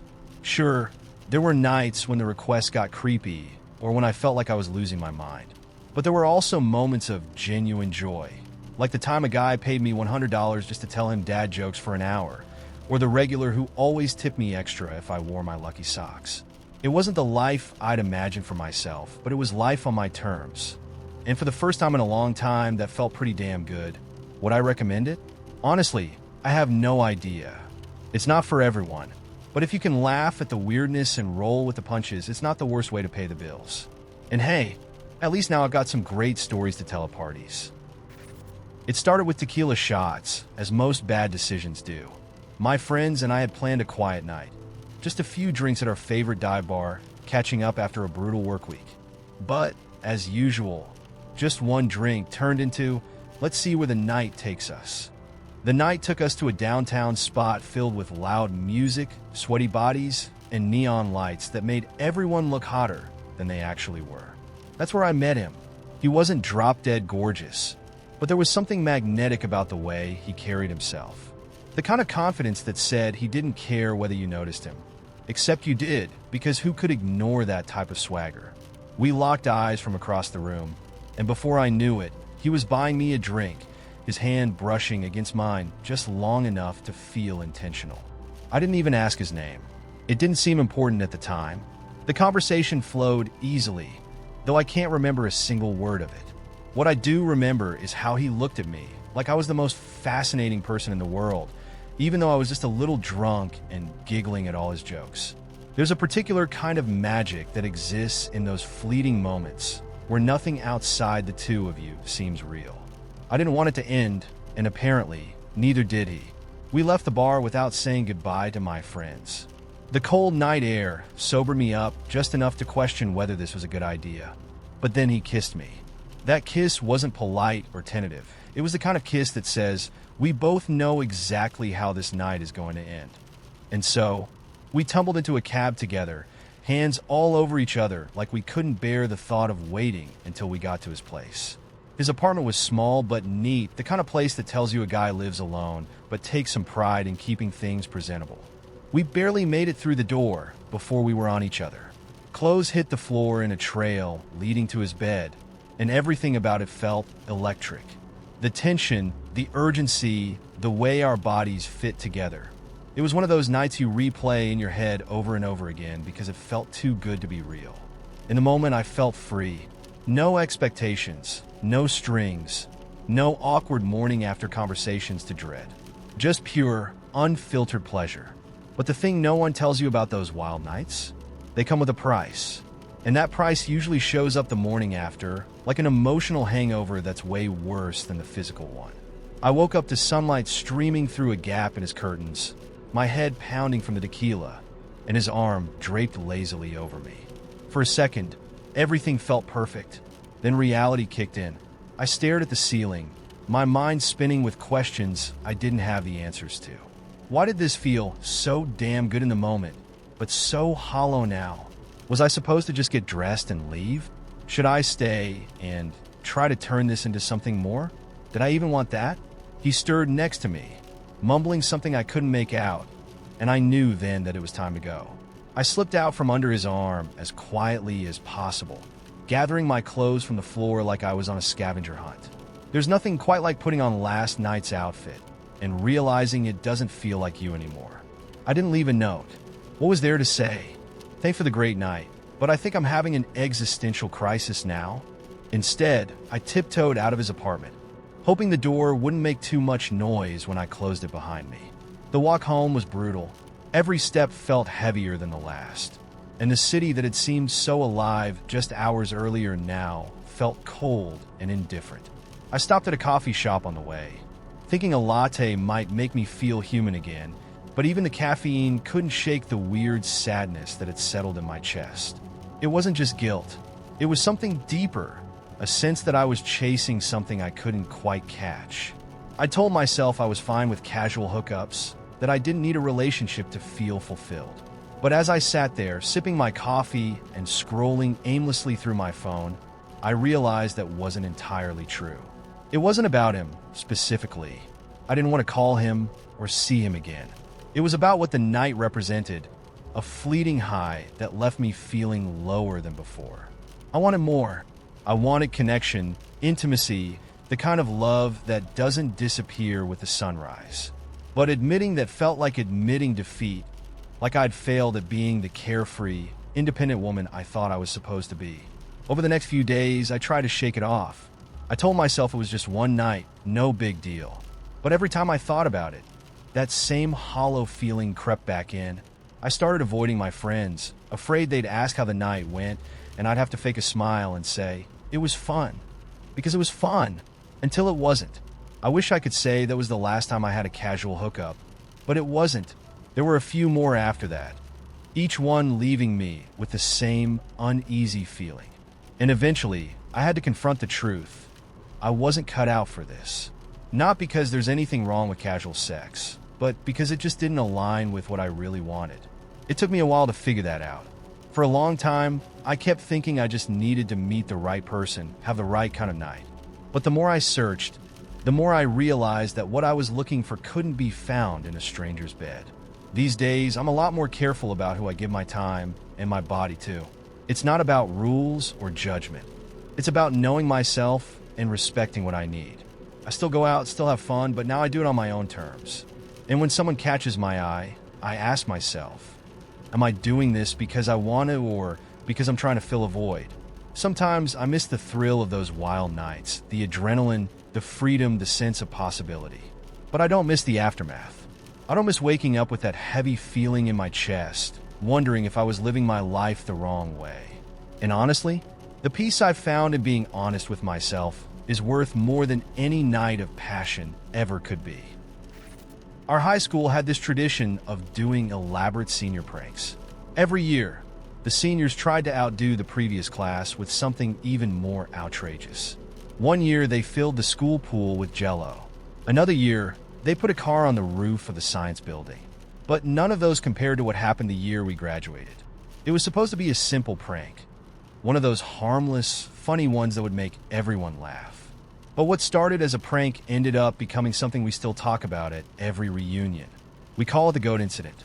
It all began when Danny, our class clown, somehow got his hands on an actual goat. Don't ask me how. Danny had connections in places no high school kid should have connections. He showed up one night before the prank and told us his grand idea. We sneaked the goat into the school, lock it in the cafeteria, and let it run loose the next morning. Sounded innocent enough, right? I mean, compared to the Jell-O pool or the car on the roof, a goat seemed pretty tame. We figured it would graze on some plastic plants, poop a bit, and everyone would laugh about it. No big deal. So at 2 a.m., under the cover of darkness, a small group of us, me, Danny, Lisa, and Jake, snuck into the school. Danny had a master key because his cousin's girlfriend worked as a janitor. He swore he borrowed it just for the night, but knowing Danny, there's a solid chance it wasn't going to be returned. We got inside, made our way to the cafeteria, and carefully led the goat in. It was this scrawny little thing with a bell around its neck, and Danny had already named it Chomper for reasons I didn't understand and didn't bother to ask. Here's where things started to go sideways. As soon as we let the goat loose, Chomper went absolutely feral. We thought it would just wander around peacefully, but nope. That thing took off like it was possessed by a demon, leaping onto tables, knocking over chairs, and head-butting vending machines. Lisa screamed when it charged at her, and Jake tried to catch it, but it kicked him square in the chest and sent him flying backward. We spent the next 20 minutes chasing this psychotic goat around the cafeteria, slipping on spilled milk cartons and dodging trays it knocked off the counters. At one point, Danny tried to wrestle it to the ground, but Chomper somehow wriggled free and managed to climb up onto the soda machine. It just sat up there, glaring down at us with this weird goat rage in its eyes. We should have taken the hint and called it off right then. But no, Danny, who had never backed down from anything in his life, said it's fine, it's under control, which obviously it wasn't. Morning came, and we thought, okay, at least the prank part worked. The school janitors opened the cafeteria doors at 7 a.m. sharp, and the goat shot out like a bullet. It tore down the hallway, screaming. Yeah, goat scream. Who knew? And by the time the first wave of students arrived, chaos was already unfolding. People were screaming and running as Chomper charged through the hallways, knocking over trash cans and terrorizing everyone in its path. We thought it would be funny. It wasn't. That goat went insane. At one point, it headbutted a locker so hard the door caved in. Someone tried to take a Snapchat video of it, and Chomper chased them down and kicked the phone right out of their hands. There were rumors that he bit a kid, but no one could confirm it because everything was happening so fast. The entire school was on lockdown within 15 minutes, but by that point, the goat was in full rampage mode. And then things got worse. Apparently, Chomper found his way into the teacher's lounge. Now, let me just say that our teachers weren't exactly saints. The lounge was their sacred space where they did God knows what. and rumor had it that a few of them liked to sneak booze in there during lunch. So when the goat crashed through the door, it found the stash. I don't know how it happened, whether the goat actually drank anything or if it just inhaled the fumes. But by the time it emerged from the lounge, Chomper was a completely different animal. He was drunk. Imagine a drunken goat, stumbling around, trying to headbutt things but missing by a mile. At one point, it slipped on the linoleum floor, rolled over, and just lay there, legs twitching in the air. But then, just when we thought the worst was over, it sprang back up and ran directly into the gym, where the freshman PE class was in the middle of dodgeball. You'd think the kids would run away, right? Nope. They thought it was part of the game. The coach, instead of stopping the madness, yelled, "Use the goat as a target." And before anyone could intervene, half the class started pelting Chomper with dodgeballs. It was like something out of a cartoon. A mob of freshmen chasing a drunken goat around the gym, hurling dodgeballs with reckless abandon. Eventually, the principal had to call animal control. By the time they arrived, Chomper had barricaded himself in the janitor's closet, where he was gnawing on a mop handle like it was the best meal of his life. It took 2 tranquilizer darts to bring him down, and even then, he managed to kick one of the officers in the shin before they carried him out. The aftermath was legendary. The school went into emergency meetings for weeks trying to figure out how to prevent future goat-related incidents. They banned senior pranks altogether, which made us the last class to ever pull one off. Danny got suspended for 2 weeks, but honestly, he wore it like a badge of honor. Every time someone asked him about the goat, he'd just grin and say, "Worth it." But the best part? A few months later, we found out that Chomper had been adopted by the principal. Apparently, the guy felt bad about the whole thing and decided to give the goat a home. He'd bring Chomper to school events sometimes, homecoming games, pep rallies, and the students would lose their minds every time. He even got his own Instagram page at Chomper the Legend.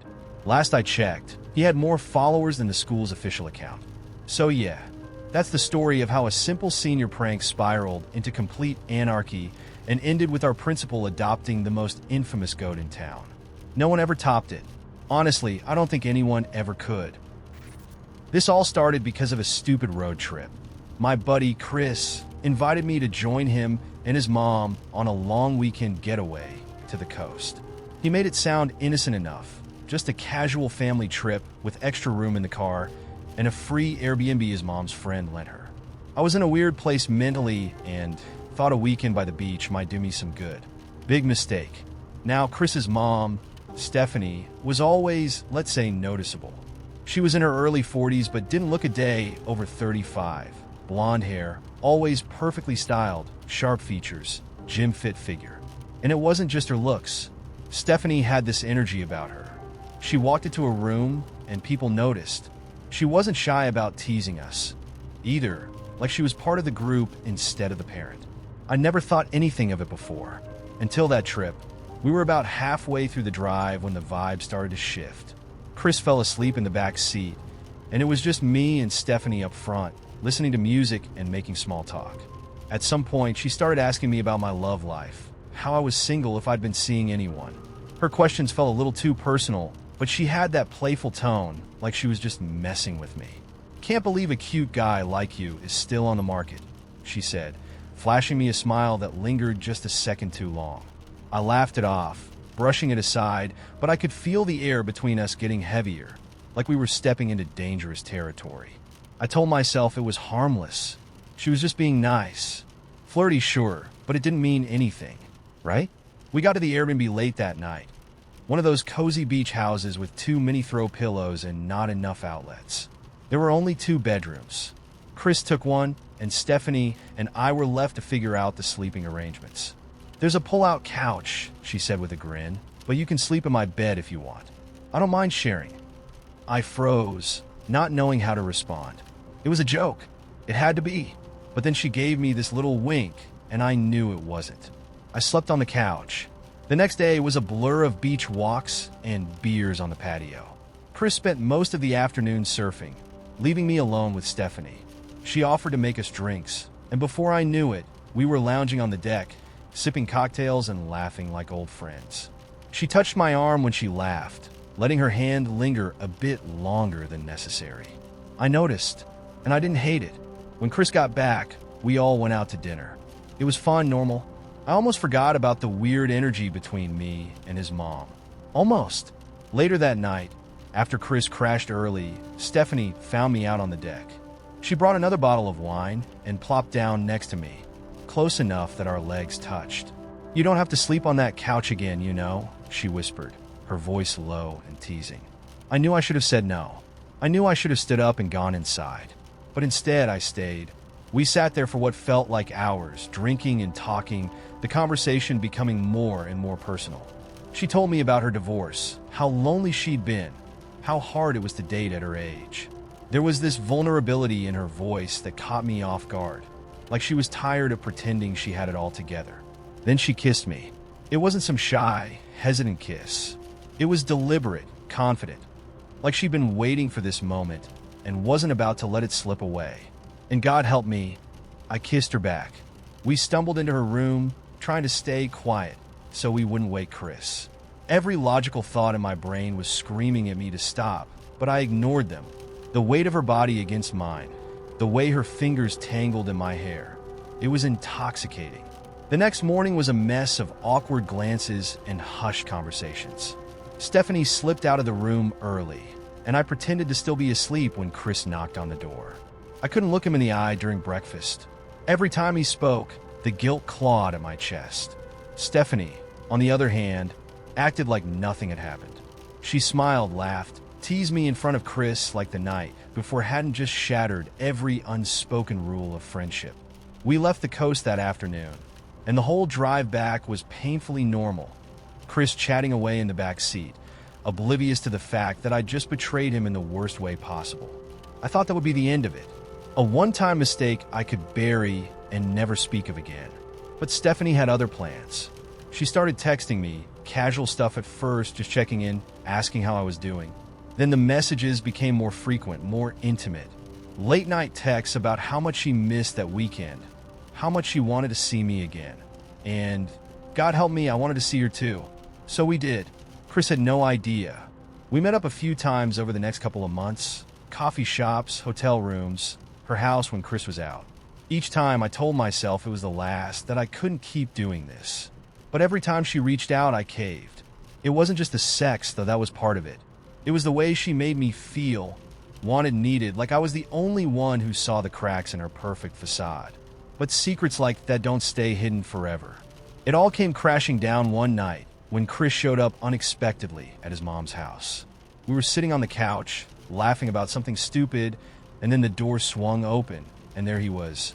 The look on his face was something I'll never forget. At first, he didn't say anything, just stood there frozen, like his brain couldn't process what he was seeing. Then, slowly, the realization hit, and his expression twisted into something between betrayal and disgust. "Are you fucking kidding me?" he spat, his voice trembling with rage. "Chris, I can explain," I started, but he cut me off. "Explain? Explain what?" "That you've been screwing my mom behind my back." Stephanie tried to calm him down, but he wasn't having it. He stormed out, slamming the door so hard it rattled the windows. That was the last time I saw him. He blocked me on everything, and when I tried to reach out, he made it clear he never wanted to speak to me again. Stephanie and I kept seeing each other for a while after that, but it was never the same. The guilt ate away at me, and every time I looked at her, all I could see was the wreckage we'd caused. Eventually, we drifted apart. She stopped texting, and I didn't try to reach out.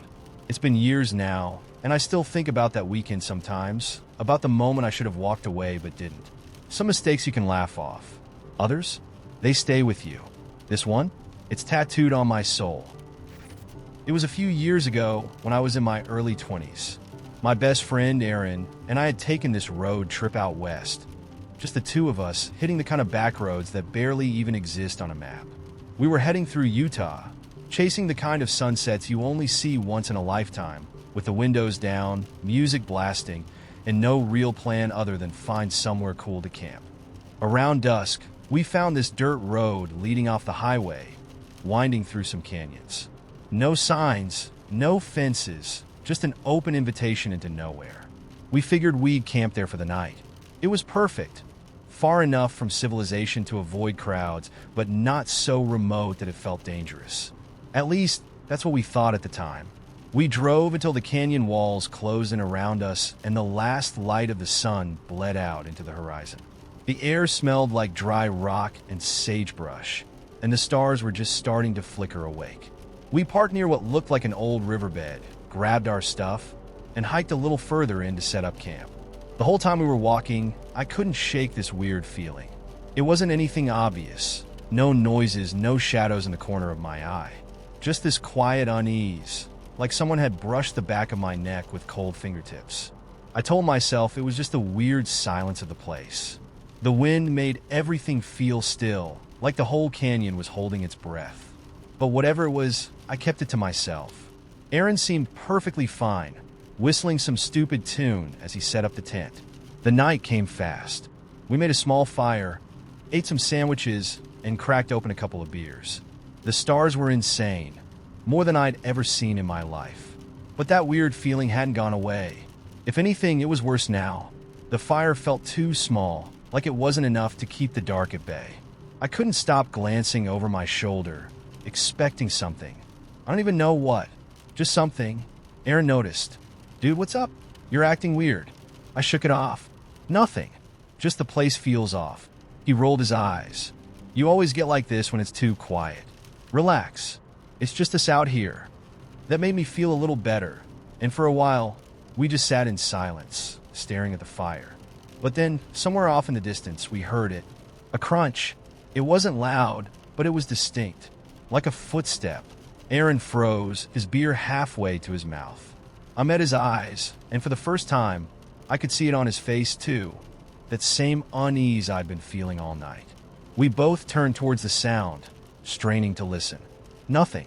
Just the wind picking up, kicking dust into the fire. "Probably just an animal," Aaron whispered, but he didn't sound convinced. We waited for a minute, ears sharp, but the night had gone back to being unnervingly quiet. No more crunches. No movement. Just the canyon walls towering over us, turning the dark into something heavy and pressing.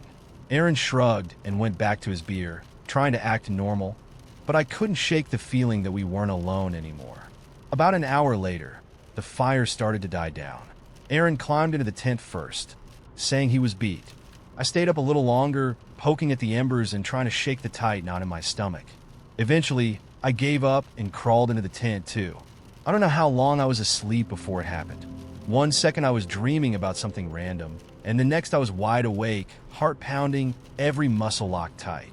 It wasn't any noise that woke me, it was just a feeling. That heavy, oppressive sense of being watched, so thick it felt like a hand on my chest. I stayed completely still, barely breathing, listening. Then I heard it just outside the tent. A shuffling noise. Slow. Deliberate. It wasn't the wind. It wasn't an animal. It was footsteps. Human footsteps. I shot a glance at Aaron. He was sound asleep, snoring softly. I nudged him, my pulse hammering in my ears. He groaned, half awake. "Dude, someone's out there," I whispered, my voice shaking. He blinked, groggy. "What?" Before I could answer, the footsteps stopped, right at the edge of the tent. I swear I could hear breathing. Aaron sat up fast, fully awake now. "Who the hell is that?" he called out, his voice hard and loud in the quiet night. No answer. He grabbed his phone, flicking on the flashlight, and unzipped the tent just enough to shine the light out. The beam cut through the darkness, sweeping over the rocks and bushes. Nothing. No one. Just empty desert. "See? No one's here," Aaron muttered, but his voice was shaky. He zipped the tent back up and lay down, pulling the sleeping bag over his head like that would somehow make everything okay. But I couldn't sleep. I lay there for what felt like hours, every nerve in my body buzzing with tension. I kept expecting to hear those footsteps again, but the night stayed silent. Eventually, exhaustion took over, and I drifted off into a restless, dreamless sleep. When I woke up, the sky was just starting to lighten with the first hints of dawn. Aaron was still asleep beside me, his face calm and undisturbed. I felt a strange sense of relief, like whatever had happened during the night was just a bad dream. I told myself I was overreacting, that it had just been the wind or an animal, like Aaron said. Then we stepped out of the tent, and that's when we saw it. There were footprints, human footprints circling our camp. Not just once or twice, dozens of them pressed deep into the dirt like someone had spent hours walking around us. They led all the way to the tent, stopping just inches from where we had slept. Aaron's face went pale. What the actual hell? I scanned the area, my heart thudding in my chest. Whoever had been out here, watching us, was gone now. But they'd been close. So close. We didn't say a word as we packed up our stuff. The fear was so thick it felt like a second skin. By the time the sun was fully up, we were already driving back down that dirt road, the canyon walls fading behind us. We never reported it. Who will we even tell? Hey, officer, someone stood outside our tent all night, but didn't do anything. Yeah, right. To this day, I don't know who or what was out there. But I know this. It wasn't just some curious hiker or lost camper. Whoever it was, they wanted something. Maybe they were waiting for us to fall deeper asleep. Maybe they were testing how long we'd stay still, unaware of them. I don't like to think about what might have happened if I hadn't woken up when I did. All I know is that some places, some stretches of empty wilderness, aren't really empty at all. And the next time I feel that kind of unease creeping up my spine, I'm not going to ignore it. We were 3 years in when things started to shift. Not in some huge, catastrophic way. At first, it was little things.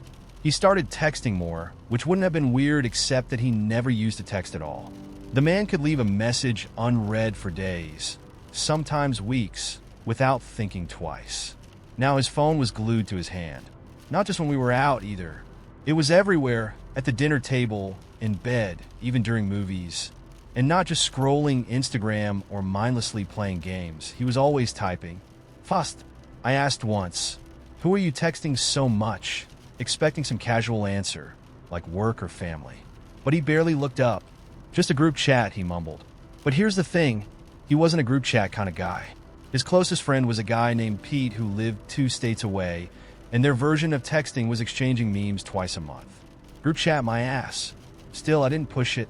I told myself I was being paranoid. We'd moved in together 6 months earlier, and maybe I was just getting used to sharing space, noticing things I hadn't before. But then he started staying late at work. He'd been with the same company for years, and in all that time, he'd never needed to stay late before. Suddenly, it was happening twice a week, then 3 times. The first few times, I told him to bring home food since he'd be out anyway. He did.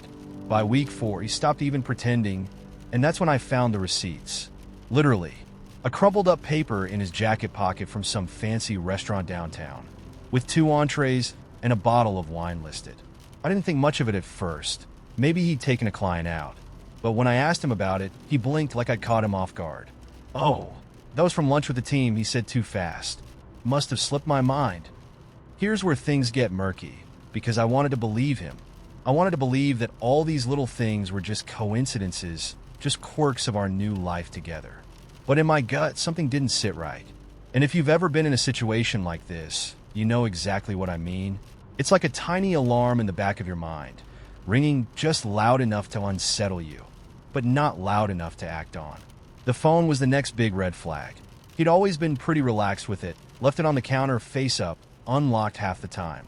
But now, face down all the time, always in his pocket or charging in places I'd never think to look. And he started getting weird about notifications. If I glanced at his phone when it buzzed, even just casually, he'd swipe it away like I was trying to crack open the nuclear codes. Once, he actually scolded me.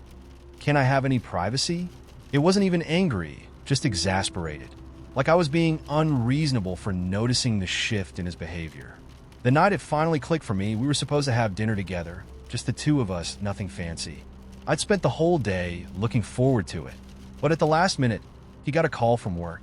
Said something had come up, and he needed to go handle it. I told him it was okay, but as he kissed me on the cheek and walked out the door, I noticed something strange. He wasn't dressed for work. No suite, no tie. Just jeans, a t-shirt, and that damn cologne he only wore on special occasions. That night, I sat at the kitchen table, staring at his half-empty glass of wine, and I knew. I didn't need proof. I didn't need a confession. I just knew.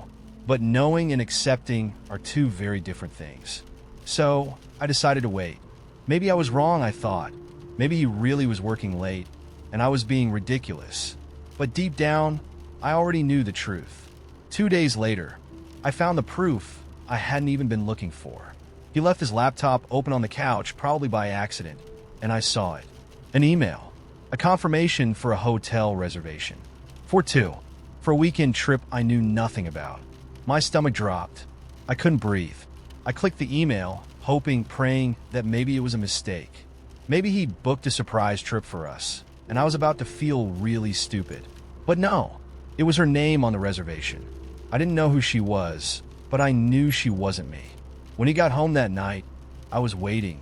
I didn't say a word, just handed him the laptop, opened to the email, and waited for him to explain. For a second, he looked like he might try to lie. Then something shifted. His face softened, and he sat down on the edge of the couch, hands in his lap, like a kid caught stealing cookies. "I didn't mean for it to get this far," he said quietly. I stared at him, waiting for the rest, for the apology, for the explanation, for anything that made sense of the last 3 years. But all he gave me was silence. That's when I realized he wasn't sorry. Not really. He wasn't sorry for what he did, only that I found out. I moved out the next morning. Didn't tell him where I was going.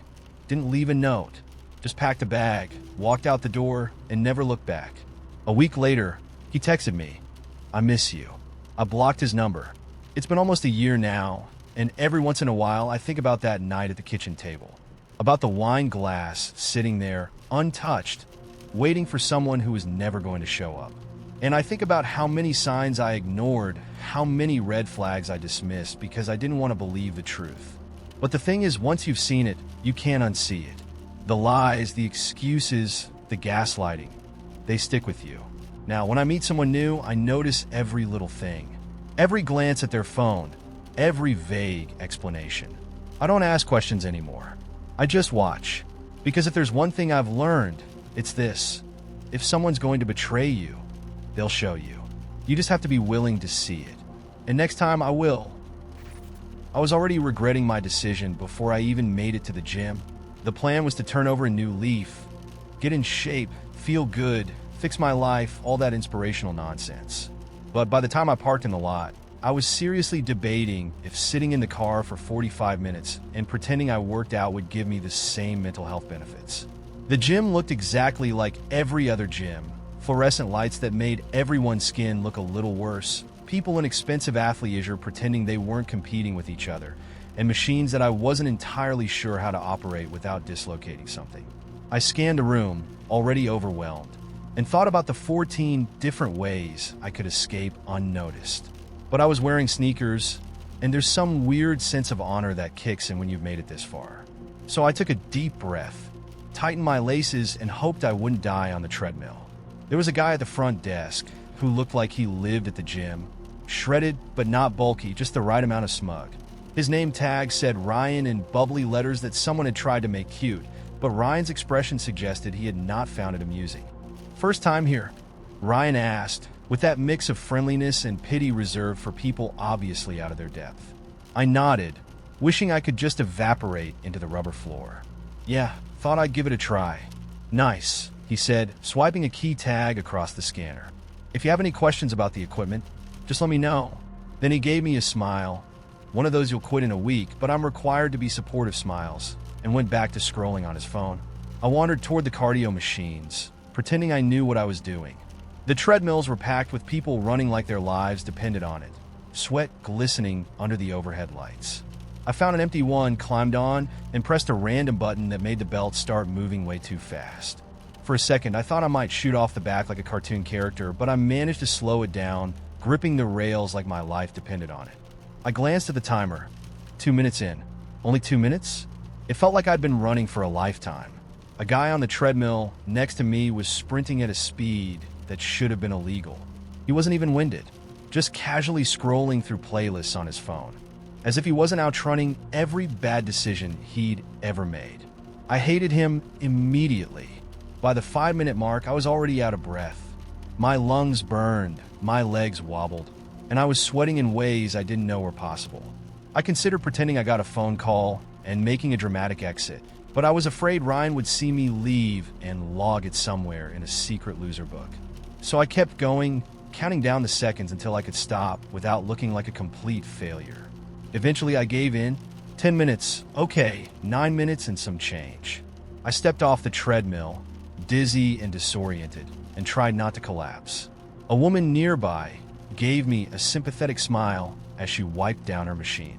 She was one of those effortlessly fit people, the kind who wear matching sets and somehow manage to glow instead of sweat. I nodded at her, trying to convey the universal language of gym shame without saying a word. I wandered over to the weight section, thinking maybe that would be easier. It wasn't. Every dumbbell looked too heavy, and the people lifting them seemed like they belonged to a different species. There was a guy doing bicep curls with weights that looked like small boulders, veins bulging out of his arms like he was starring in a low-budget superhero movie. Meanwhile, I stood there holding 2 5-pound weights, trying not to pull anything. After a few awkward reps, I gave up and sat on a bench, scrolling through my phone like I had important emails to check. It's funny. When you see people at the gym, you assume they've all got their lives together. But as I looked around, I noticed that most of them were just as lost as I was. A guy in the corner was struggling with a bench press, his spotter offering advice that was more confusing than helpful. Another woman was on the stair machine, looking like she deeply regretted every decision that led her there. We were all just faking it in our own ways, and somehow, that made me feel a little better. I tried a few more machines, none of which went well. I almost broke a leg on the leg press, pulled a muscle doing something that vaguely resembled a shoulder exercise, and got trapped in an ab crunch machine that might have been designed by a sadist. By the time I was done, my body felt like jelly, and I was pretty sure I'd aged 5 years.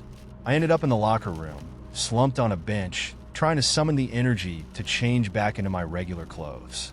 The room smelled like sweat and cheap deodorant, and the fluorescent lights buzzed overhead, adding to the overall sense of despair.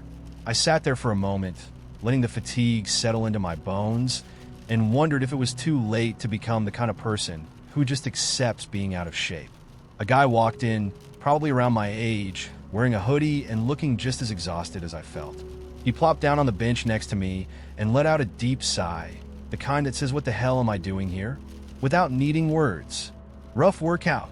I asked because misery loves company. He chuckled, shaking his head. I just sat in my car for 20 minutes, debating whether to come in. Honestly, I regret it. I laughed, a real laugh this time.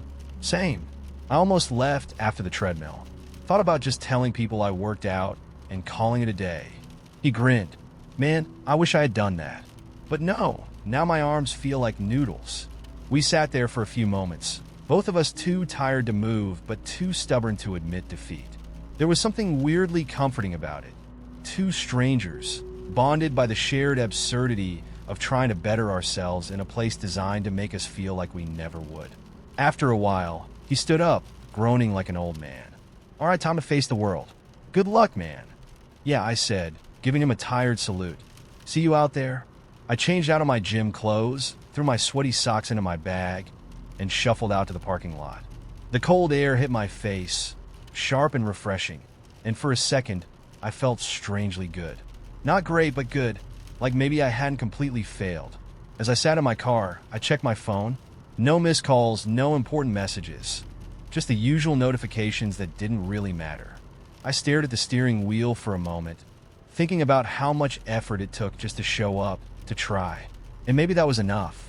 I turned the key in the ignition, the radio coming to life with a soft hum. The soreness in my muscles was already setting in, and I knew I'd be miserable tomorrow. But in that moment, sitting in my car with the engine idling, I felt okay. Not because I crushed a workout or achieved some life-changing epiphany, but because, for once, I showed up. And maybe that was the whole point. I didn't plan on taking the dog, but somehow, it just happened. It wasn't even my dog.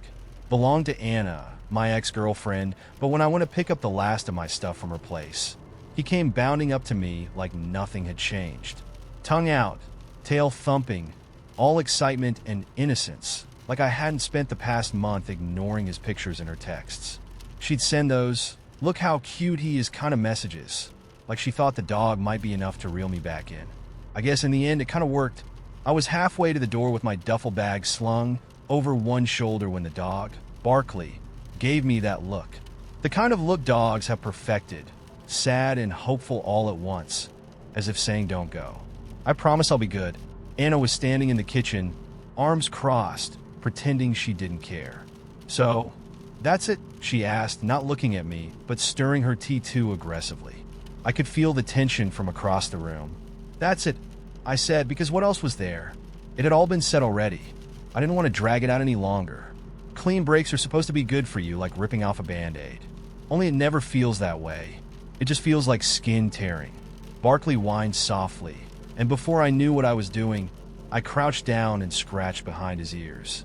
He pressed his head into my hand, that warm weight of him something I hadn't realized I missed. Anna didn't say anything. She just stood there, waiting for me to leave, her lips a tight, straight line. I guess I started not sure where I was going with it. I guess I could take him for a bit, just until things settle, you know? Her eyes flicked up, quick and sharp. "You're serious?" "Yeah." I glanced at Barkley, and he wagged his tail in that slow, hopeful way, sensing something good was happening. "Just for a while. I mean, if it helps." Anna shrugged, but I knew her well enough to see the relief flash across her face. "Sure, take him." She bent down, gave Barkley one last pat on the head, and then turned back to the stove, as if the conversation was already over. I clipped the leash onto his collar, and just like that, I walked out of her apartment with my duffel bag and her dog. It wasn't the ending I expected, but then again, nothing about us had gone the way I thought it would. On the drive home, Barkley stuck his head out the passenger window, tongue flapping in the wind. I glanced over at him and shook my head. "Well, I guess it's you and me now, buddy." He sneezed in response, spraying snot all over the dashboard. Typical. At first, I told myself it was temporary, just until Anna found her footing again. New apartment, new routine, something that didn't remind her of me every time Barkley stared at the door waiting for me to come back. But the days stretched into a week, and then two, and soon enough, Barkley had made himself at home. He claimed the spot on my couch where I used to throw laundry, followed me around like I was the only person left in the world. I started to notice things I hadn't before. How he sighed when he curled up at night. How he did this little hop when he saw a squirrel but never chased it, like he knew it wasn't worth the trouble. He wasn't just a dog. He was a witness to everything Anna and I had been. And somehow, taking care of him felt like my penance. One night, after a particularly shitty day at work, I collapsed on the couch with a beer. Barkley jumped up beside me, resting his head on my lap. His weight was familiar now, like a part of my routine I didn't even question. I scratched behind his ears absent-mindedly, and for the first time in a while, the tightness in my chest eased. Not much, but enough. It was weird having a dog. I wasn't one of those people who talk to their pets, at least not out loud, but I found myself narrating my day to him. "You wouldn't believe the crap I had to deal with today," I'd say, and he'd tilt his head, as if he really wanted to hear about the broken copier or the co-worker who stole my lunch from the fridge. He never judged me, never gave me unsolicited advice. He just listened. It was enough. Anna texted me a few times, "How's Barkley doing?" followed by heart emojis I chose to ignore. I sent back polite responses. "He's good," adjusting. I didn't tell her how much I'd started to need the dog, how his presence filled the cracks left behind by everything else falling apart. One weekend, I took him to the park just to get out of the apartment for a bit. It was cold, one of those sharp winter days that makes your breath curl in the air like smoke. Barkley trotted ahead, sniffing every tree, every lamppost, as if they were the most fascinating things in the world. Watching him, I felt something loosen in me, like maybe I didn't need to have it all figured out right now. Maybe it was okay to just exist for a little while. We found a bench near the playground, and I sat down, letting the sun soak into my skin. Barkley hopped up beside me, tail wagging lazily. For a moment, I let myself believe that everything might be okay. Not great, not fixed, just okay. And maybe that was enough. That night, Anna called. Not a text, an actual call. I stared at the screen, debating whether to answer. I knew what she wanted. She missed Barkley. She wanted him back. And maybe in a roundabout way, she missed me too. But I didn't pick up. Not right away. I sat on the floor with Barkley, ruffling his fur as he rolled onto his back, legs splayed in that ridiculous way that only dogs can pull off. He looked up at me with those big, trusting eyes, and I realized I wasn't ready to give him back. Not yet. Maybe not ever. The phone buzzed again, vibrating against the coffee table, insistent. I let it go to voicemail. "Looks like you're stuck with me," I said quietly, scratching Barkley's belly. He let out a happy huff, his tail thumping against the floor. Later, I listened to Anna's voicemail. Her voice was soft, almost apologetic. "Hey, just checking in. I was thinking maybe we could meet up sometime. Just talk. No pressure." I deleted the message without responding. Not because I was angry, just because I knew meeting up would only complicate things. I had Barkley now, and that was enough. In the weeks that followed, life didn't magically get better, but it didn't get worse either. And for the first time in a long time, that felt like progress. Barkley and I fell into a rhythm. Walks in the morning, Netflix marathons at night, quiet moments on the couch where neither of us needed anything from the other except to just be there. I wasn't sure what the future held. Maybe I'd meet someone new. Maybe I wouldn't. But for now, I had Barkley, and that felt like enough. And sometimes enough is everything. I matched with this guy who, for lack of better words, seemed like a walking Hallmark movie. He was charming in every way, sent good morning texts, asked me how I slept, even remembered the name of my childhood dog after I casually mentioned it once. It was like he went through a romance manual and highlighted all the right lines. At first, I thought I struck gold. I mean, isn't this what everyone says they want? Someone attentive, considerate, makes you feel special. Turns out, it's all fun and games until you realize you're being love-bombed by a professional. It started subtle. The goodnight text would be sprinkled with things like, "I feel like I've known you forever," and "I can't believe how lucky I am to have found someone like you." I should have seen it for what it was. Too much, too soon, but I was riding that high. He planned dates a week in advance, showed up with flowers every time we met, and after only a month, he started hinting at meeting my family. It felt fast, but not in a bad way. For the first time in forever, I let myself believe that someone was genuinely all in. Then came the weekend trip. He suggested a cute little cabin getaway in the mountains. Just the two of us, wine by the fireplace, stargazing, pure Instagram dream material. I told my friends, this could be it. I think I've found someone who's serious. They warned me, said it was a little early to be playing house, but I brushed them off. I wanted to believe in the fairy tale, you know? The trip started off like a dream. He drove the entire way while holding my hand, played my favorite songs, even pulled over to get me coffee without me asking. That night, we sat by the fireplace, wrapped in blankets, and talked about life, where we'd been, where we wanted to go, all that deep stuff that makes you feel connected. I remember thinking, this is what people mean when they say love makes you feel safe. Then the switch flipped. Somewhere between Sunday brunch and the drive back home, his energy changed. It was like watching a mask slip. He started nitpicking little things.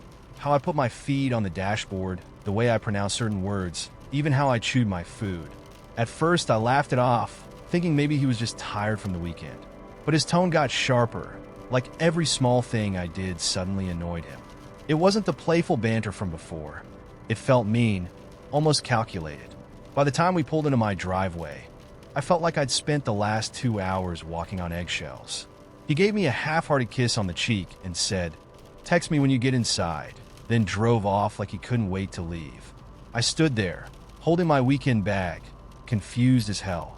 How do you go from planning vacations to treating someone like a burden in the span of 48 hours? I texted him, trying to brush it off. "Thanks again for the trip. Hope you got home safe," smiley face. He replied with a thumbs up emoji. A thumbs up. This man who days before had been texting me paragraphs about how he couldn't wait to build a future together, reduced me to a goddamn emoji. That's when the pit started forming in my stomach.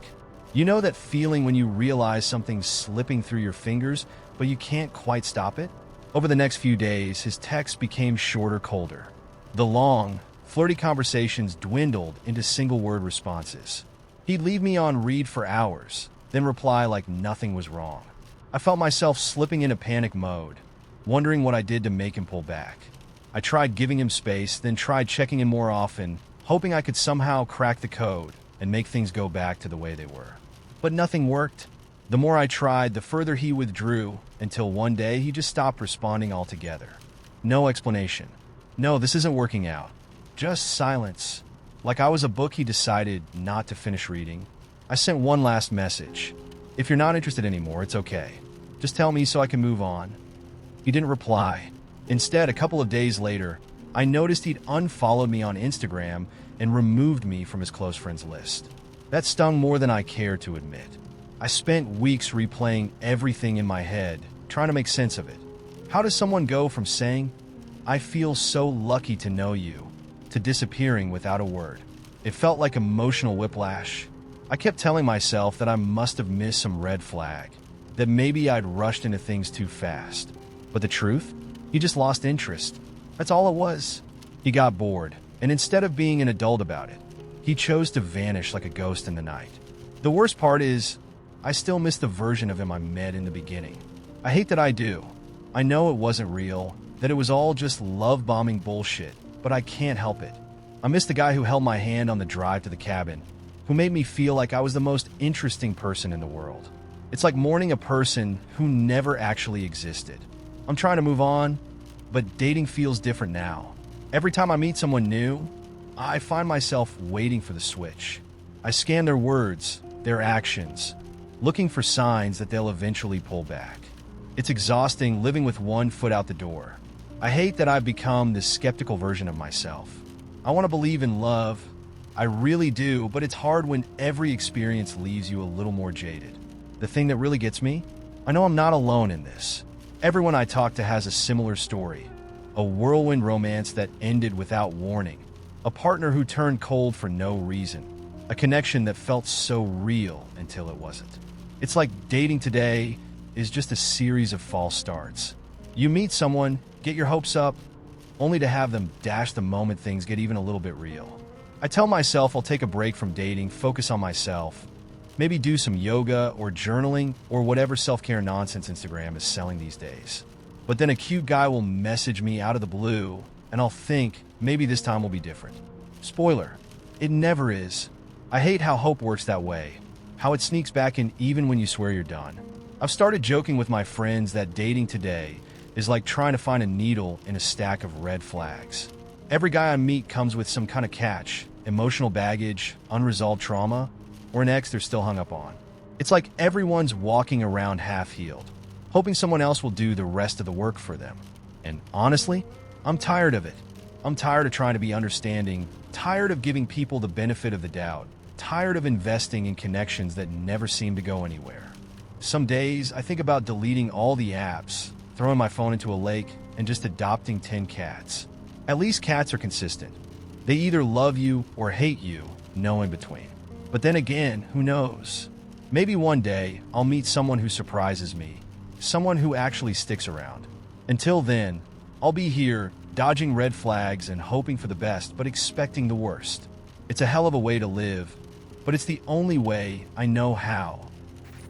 It happened on a Tuesday, which is somehow worse. Fridays are for bad decisions. Tuesdays? Tuesdays are for tacos and errands. But nope, we had to ruin everything on a random, boring Tuesday. Emma and I have been friends for, 8 years? She was the constant in my life. The person who saw me through breakups, shitty jobs, and every stupid life decision. The one who brought me soup when I had the flu and called me out when I was being an idiot. We had one of those rare friendships where nothing ever got awkward. No weird tension, no side feelings.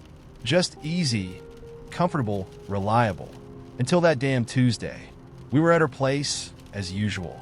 We had this ritual where we'd order food, binge watch whatever trash TV we were obsessed with that month, and complain about our lives like the world owed us something. It was simple. It worked. That night, though, something felt off. I had just ended things with someone, nothing serious, just a fling, but I was still in that weird post-breakup funk. Emma, being Emma, tried to cheer me up the way she always did, by cracking jokes and pouring wine like it was the antidote to sadness. Honestly, they weren't even that cute, she said, handing me my glass. You were doing them a favor. I laughed.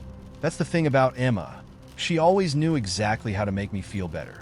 We sat on the couch, wine in hand, watching some ridiculous reality show where people date while blindfolded or something. I don't remember much of the show. What I do remember is the way she leaned against me, her head resting on my shoulder, her breath warm on my neck. It wasn't unusual for us to sit like that. Emma was a cuddler, always had been, but that night it felt different. I told myself it was just the wine. But then she looked up at me, her face inches from mine, and before I could talk myself out of it, I kissed her. It was soft at first, tentative, like we were both testing the waters, seeing if this was really happening. But then she kissed me back, and just like that, we were all in. Clothes came off, hands everywhere, bodies tangled together in a way that felt both strange and completely natural. I remember thinking, why does this feel so easy? Shouldn't this be weird? When it was over, we lay there in the dark, catching our breath, her head on my chest. Neither of us said anything for a long time. I was still trying to process what the hell had just happened. This was Emma, my best friend, my constant. And now she was something else entirely. Are we going to talk about this? She asked, her voice soft, almost nervous. Eventually, I muttered, too overwhelmed to even attempt a conversation. The next morning was surreal. We woke up tangled in each other, and for a brief moment, everything felt perfect. Like we'd unlocked some secret level of friendship that no one else knew existed. But then reality hit, and with it, the awkwardness. I made some lame excuse about needing to leave, and she didn't stop me. On the drive home, all I could think about was how we just crossed a line we could never uncross. For the next few days, we didn't talk. I kept expecting her to text, to call, to say something, anything, but she didn't. And I was too much of a coward to reach out first. I told myself it was better this way, that we needed space to figure things out. But the truth? I was terrified that we'd ruined everything. When we finally did talk, it was weird. Awkward silences, forced smiles, both of us tiptoeing around the elephant in the room. We tried to act like nothing had changed, but it had, and we both knew it. We started sleeping together regularly. Not every night, but often enough that it became our new normal. It was messy and complicated and nothing like the easy friendship we once had. But for a while it worked, or at least it felt like it did. The problem was I fell for her. Hard. And I knew, deep down, that she didn't feel the same. Emma wasn't the relationship type. She liked her freedom, her space, and I knew better than to expect anything more from her. But that didn't stop me from hoping. I thought maybe, just maybe if I gave it time, she'd come around, that eventually, she'd see me as more than just her friend with benefits. But she didn't. One night, after we'd been sleeping together for a few months, she told me she was going on a date. With someone new. It's not serious, she said, as if that made it any better. I tried to act cool about it, smiled, told her to have fun, but inside I was falling apart. After she left, I sat on her couch, staring at the TV without really seeing it, feeling like the biggest idiot in the world. I should have known better. I should have known that Emma wasn't the type to settle down, that we were never going to be anything more than what we were. But I didn't want to believe it.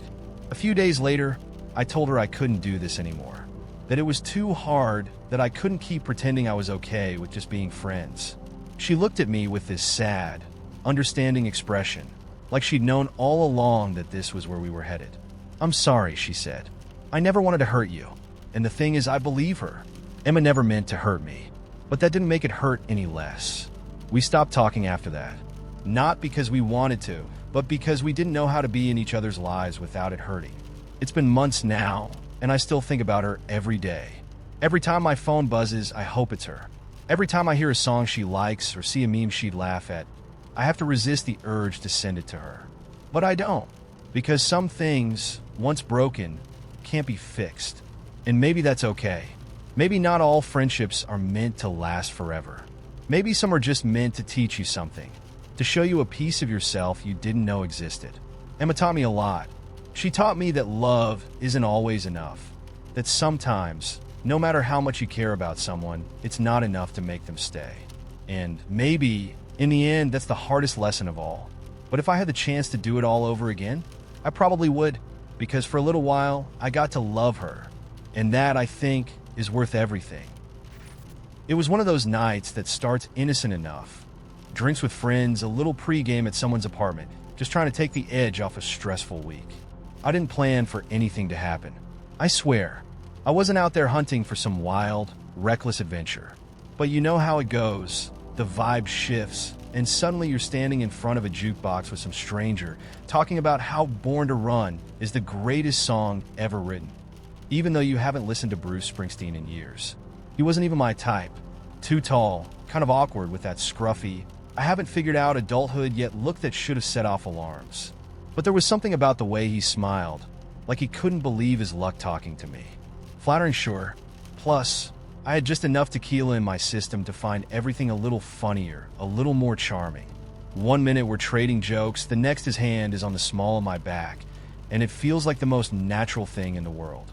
From the second we stepped outside the bar, I knew where the night was headed. The chill in the air should have made me want to go home and crawl under my own blankets, but instead, it made everything sharper. The kisses were messier, the laughter louder, and before I knew it, we were in an Uber, my heart thudding like I was 17 again. That intoxicating mix of adrenaline, desire, and what the hell am I doing? Raced through me, but I leaned into it. His apartment was, well, exactly what you'd expect from a 20-something guy who drinks cheap beer and hasn't owned a matching set of furniture in his life. A saggy couch, unwashed dishes in the sink, and the faint smell of weed hanging in the air. I almost laughed when I saw the unmade bed with one sad, flat pillow, like of course this is happening. But honestly, it didn't matter. In the moment, everything felt right. We barely made it to the bed before we were tangled up in each other, kissing, grabbing, tearing clothes off like we were the stars of our own private indie film. It was good, like surprisingly good, the kind of night where you're fully present, lost in the sensation, and nothing else exists beyond the two of you. For a few hours, the outside world didn't matter. No deadlines, no emails, no existential dread. Just us skin on skin, trying to make the night last as long as possible. And when it was over, we collapsed into a heap of sweaty limbs, breathless and satisfied. For a moment, I let myself believe that this was enough. The trouble is the night always ends. And when it does, you're left lying there, staring at the ceiling, wondering if this is what freedom is supposed to feel like. I drifted in and out of sleep, waking up just enough to notice the way he snored softly beside me, his arms slung carelessly over my waist like we'd known each other for years. It was weirdly sweet. For a second, I thought maybe this could be something. Maybe we'd exchange numbers in the morning, grab brunch, and laugh about how we met over Bruce Springsteen. But mornings have a way of cutting through the magic. I woke up to sunlight piercing through a crack in the blinds and the unmistakable scent of stale beer. The spell was broken. Everything that felt thrilling the night before now seemed a little ridiculous. My clothes were scattered across the floor like evidence of some impulsive crime, and I suddenly had no idea what to do next.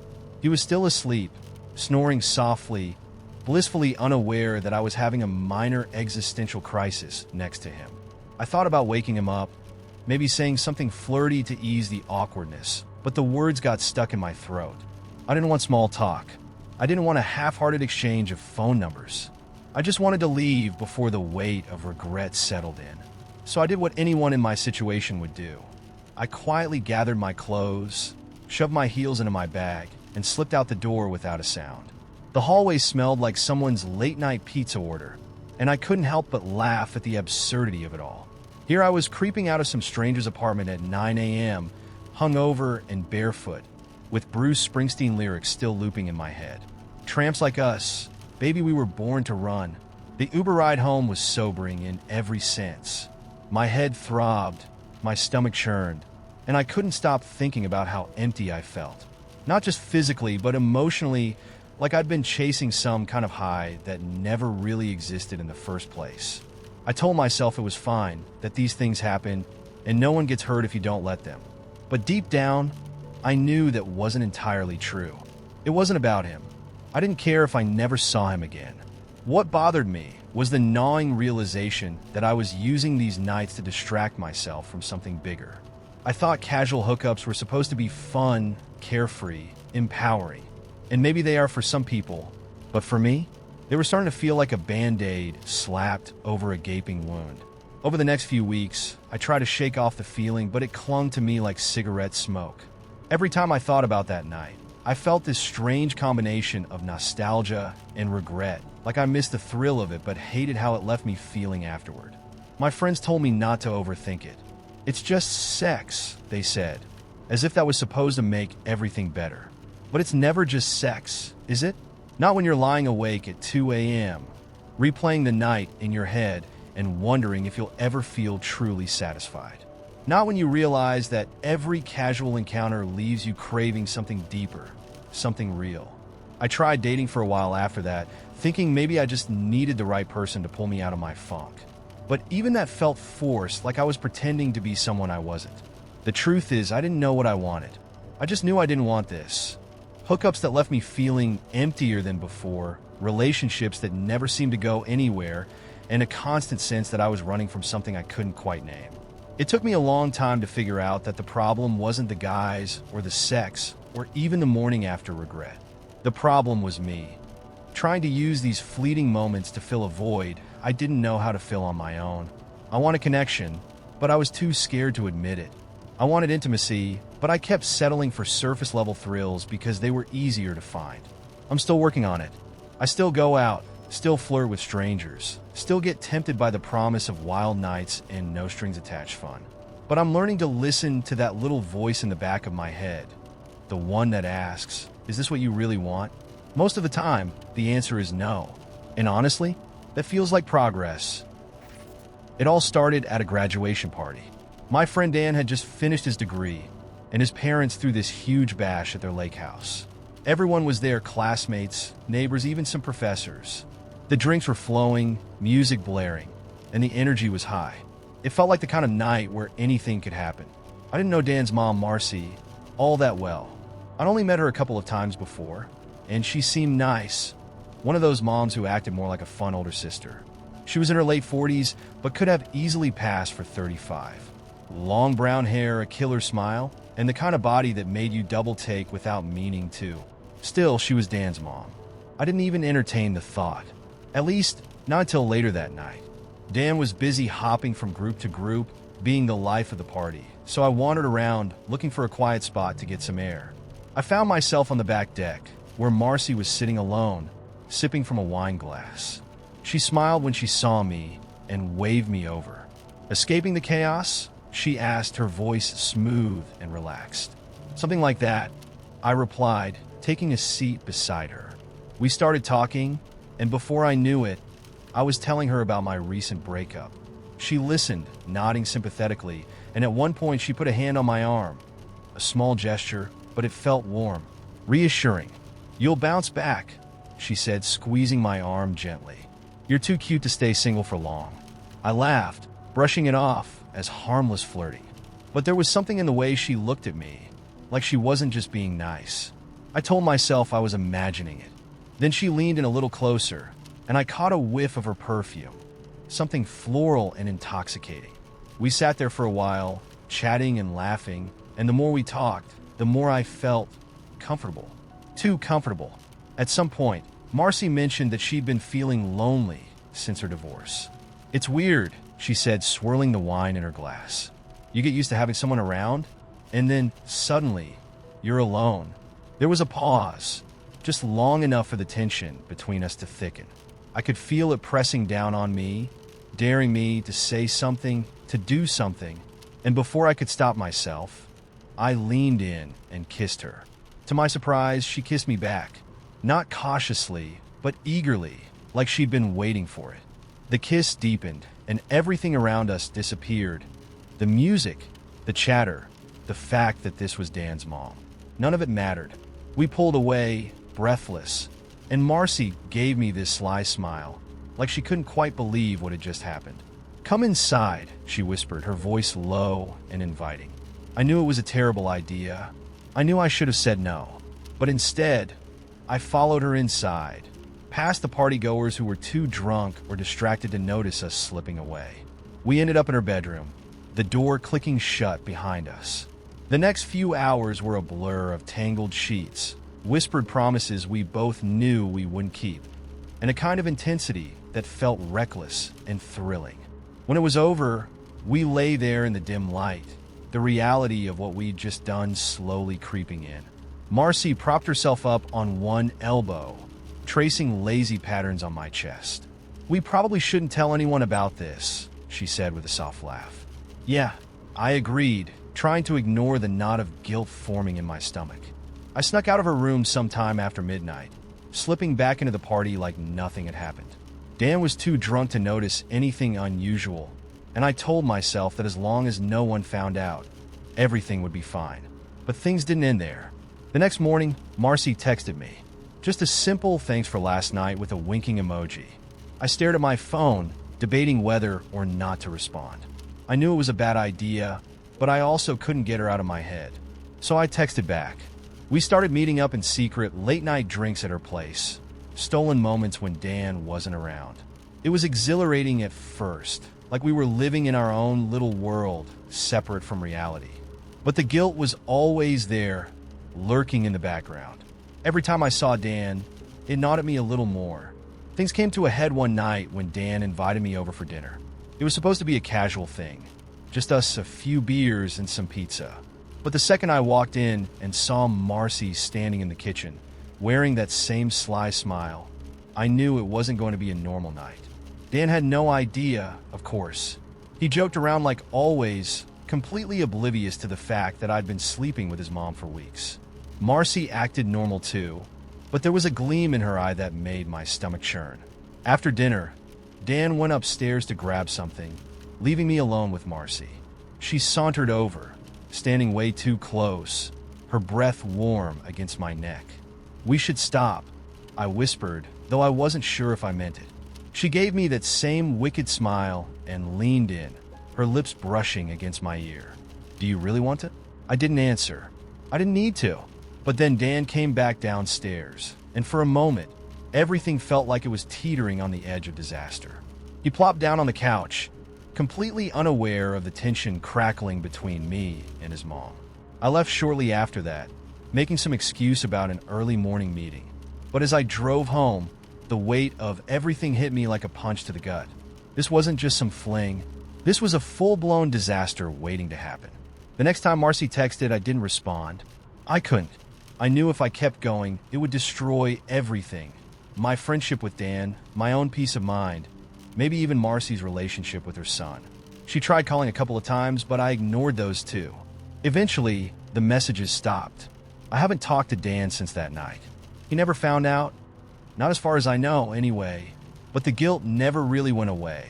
Every time I see his name pop up on social media or hear someone mention him, it's like a punch to the gut all over again. And the worst part? A small, twisted part of me still misses it, misses her. Some mistakes you move on from. Others stick with you, no matter how hard you try to forget. This one is going to haunt me for the rest of my life. I found out on a Tuesday. You'd think these kinds of things happen in some dramatic way, like a big fight or some accidental confession over dinner. But no, it was a regular Tuesday morning, and I was sitting on the couch, sipping coffee, scrolling through Instagram, when a message popped up on my phone from someone I didn't know. It read, "Hey, just wanted to let you know your boyfriend's been seeing my friend for the past 3 months. I thought you deserved to know." I remember the way the coffee tasted bitter in my mouth all of a sudden, how my hand went cold holding the mug. I read it 3 more times just to make sure I wasn't misunderstanding. I clicked on the profile of the person who sent it, some random girl I had no connection to, no mutual friends, nothing. It didn't feel real. I sat there, staring at my phone like the words were going to rearrange themselves into something less horrifying. The thing is, when you've been with someone long enough, you develop this mental habit of immediately defending them, even in your own head. I thought, this has to be a mistake. Maybe she meant someone else. Maybe it was just some weird prank. I even typed out a response. I think you've got the wrong person. But before I hit send, something stopped me. A little voice in the back of my head whispered, "What if she's right?" I didn't respond to the message. Instead, I sat there, heart pounding, replaying the last few months in my mind like a security tape. And suddenly, all the little things I'd brushed off before came rushing back in sharp focus. The random nights he stayed out late, the sudden obsession with his appearance, new clothes, new haircut, gym membership, the way his phone was always on silent, always out of reach, and the fights. God, the fights. It hadn't always been like that between us. In the beginning, we couldn't get enough of each other. We'd stay up all night talking about nothing, make breakfast together in the mornings, leave stupid notes in each other's pockets just because. But lately, it had changed. I couldn't even pinpoint exactly when it started, but there was a distance between us, like we were speaking two different languages, neither one of us bothering to translate. Every time I tried to talk to him about it, he'd get defensive. "You're imagining things," he'd say, or worse, "You're being crazy." I hated when he said that, crazy. It was like a trigger word designed to make me doubt my own sanity. And I did. I started questioning everything. Every instinct, every suspicion, every little thing that felt off. After I got the message, I knew I couldn't let it go. I needed to know for sure, but I didn't want to confront him without proof. So I waited. I played it cool, acted like everything was normal, even though my insides were twisting into knots. I started paying closer attention, watching how often he smiled at his phone, how he'd leave the room to take calls, how his excuses for being late seemed thinner and thinner each time. Then one night I saw my chance. He came home drunk, too drunk to remember to take his phone with him when he stumbled into the bathroom. It was right there on the kitchen counter, screen lighting up with a notification as I walked by. I told myself not to do it. I told myself, just leave it alone. But my hand had a mind of its own. I picked up the phone and unlocked it with a passcode I wasn't supposed to know, but of course I did. And there it was, text after text from someone saved as Jen. It didn't take a genius to figure out what was going on. The messages were recent, explicit, and way too familiar. My heart felt like it stopped, like the air had been sucked out of the room. I kept scrolling, my fingers numb on the screen, reading messages about nights I thought he'd been working late. Photos, plans, inside jokes I didn't understand. And the worst part? The way he talked about me. Like I was some obligation he had to endure.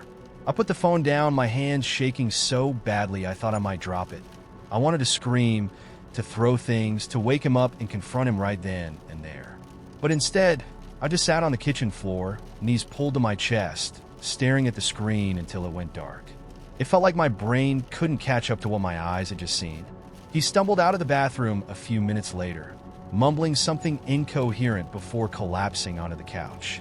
I watched him sleep, his face peaceful and stupid, and I wondered how he could lie to me so easily, how he could act like everything was fine when he'd been sneaking around behind my back for months. The next morning, I didn't say anything. Not right away. I needed time to think, to figure out what the hell I was going to do. He woke up with a hangover, grumbling about work, completely oblivious to the emotional hurricane tearing through me. I wanted to hit him, to scream in his face. How could you do this to me? But instead, I made him coffee. I played my role, just like I had been for months, waiting for the right moment to make my exit. 2 days later, I packed my things while he was at work. I left the apartment key on the kitchen counter next to a note that simply said, "I know." I didn't need to say anything else. He'd figure it out soon enough. The text started that same night. First, it was just one-word messages. Why? Then longer ones. "We can talk about this. It wasn't what you think. I was going through a rough time." I deleted every single one without reading them. He didn't deserve a response. It's been 4 months since I left, and I still catch myself wondering how I missed the signs for so long. How I let him make me feel crazy for noticing the things that didn't add up. But here's the thing I've learned. People like him count on that. They count on you doubting yourself, on you making excuses for their behavior, because as long as you do, they get to keep lying. I don't miss him. Not really. What I miss is the version of him I thought I knew. The guy who used to leave notes in my coat pocket, who made me laugh until my stomach hurt, who looked at me like I was the only person in the world. But that guy wasn't real. Or if he was, he stopped existing a long time ago. Now, when I think about him, all I feel is relief. Relief that I trusted my gut. Relief that I got out before I wasted any more of my time on someone who didn't deserve it. And the next time someone tries to tell me I'm being crazy, I'll listen to that little voice in the back of my head. Because crazy or not, I know the truth when I see it. The only reason I even considered stripping was because of a dare. My friend Erica bet me $200 that I wouldn't last one shift at this dingy little strip club downtown. At the time, I was flat broke, and $200 felt like $1 million. I figured, how hard could it be? Wear a cute outfit, dance a little, collect some tips, and go home with a funny story to tell. Easy money. Except it wasn't easy at all. I showed up at the club wearing fishnets, a black crop top, and these ridiculous platform heels I'd bought specifically for the occasion. I thought I looked sexy until I stepped inside and saw the other dancers. These women were goddesses. One girl, Carmen, had legs that went on for miles, and another had a six-pack, so defined it looked photoshopped. Meanwhile, I was standing there, trying not to fall over in my cheap-ass shoes, wondering if they could tell I was sweating through my deodorant. The manager, Tony, gave me a once-over and said, "You're new, huh? Is it that obvious?" He chuckled. "Don't worry. Everyone's a disaster on their first night. Just try not to trip on stage, and you'll be fine." Not exactly the pep talk I was hoping for, but it was better than nothing. They didn't even give me time to warm up or observe. Tony just pointed toward the stage and said, "You're on after Sapphire." And that's how I found myself backstage, frantically trying to remember every YouTube poll tutorial I'd ever watched. Spoiler, that knowledge goes straight out the window when you're in front of a live audience with flashing lights and hip-hop blaring through the speakers. Sapphire, the girl dancing before me, looked like a professional acrobat. She was doing spins, drops, and splits that defied all laws of physics. The crowd loved her. They threw money at her feet like she was a rock star. Then it was my turn. I took a deep breath, adjusted my top, and strutted out onto the stage with as much confidence as I could muster. Which admittedly wasn't much. The second I grabbed the pole, I realized something important. Poles are slippery as hell. No one tells you that part. I tried to spin gracefully, but my sweaty palms betrayed me, and I ended up doing this awkward half spin that looked more like I was hanging on for dear life. The crowd stared at me, not sure whether to laugh or clap. One drunk guy in the front row gave me a pity dollar. I figured, okay, time for plan B. Just dance like you're in your bedroom. I let go of the pole and started moving to the beat, swaying my hips and trying to look seductive. That's when I made my second mistake. I tried to squat in those damn platform heels. My knees buckled, and I went down hard. I hit the stage butt first, and the sound of the impact was louder than the music. For a second, the entire club went silent. Then the drunk guy shouted, "Hell yeah, you got this, girl," and threw another dollar at me. At that point, I had two options: run off the stage in shame or own it. So I did what any self-respecting woman would do. I stayed on the floor, rolled onto my back, and started twerking like my life depended on it. The crowd went nuts. Suddenly, money was flying everywhere. I don't know if they were cheering for the dance or just applauding the fact that I didn't cry, but I didn't care. I crawled around the stage, scooping up dollars with one hand while twerking with the other. I was a mess, but I was making bank. By the time the song ended, I was out of breath, covered in sweat, and clutching a fistful of crumpled bills. I staggered backstage, where Carmen and Sapphire were waiting for me. Carmen grinned. "Not bad for your first night." "You mean that?" I wheezed, still trying to catch my breath. Sapphire nodded. "You've got potential. Stick around, and we'll teach you how not to fall on your ass." And just like that, I became part of the crew. Over the next few weeks, I learned more about pole dancing than I ever thought possible. Carmen showed me how to grip the pole without slipping, and Sapphire taught me how to do those crazy spins without getting dizzy. The girls were surprisingly kind. There was no cattiness or competition, just a weird sense of sisterhood. But the customers? That was a whole different story.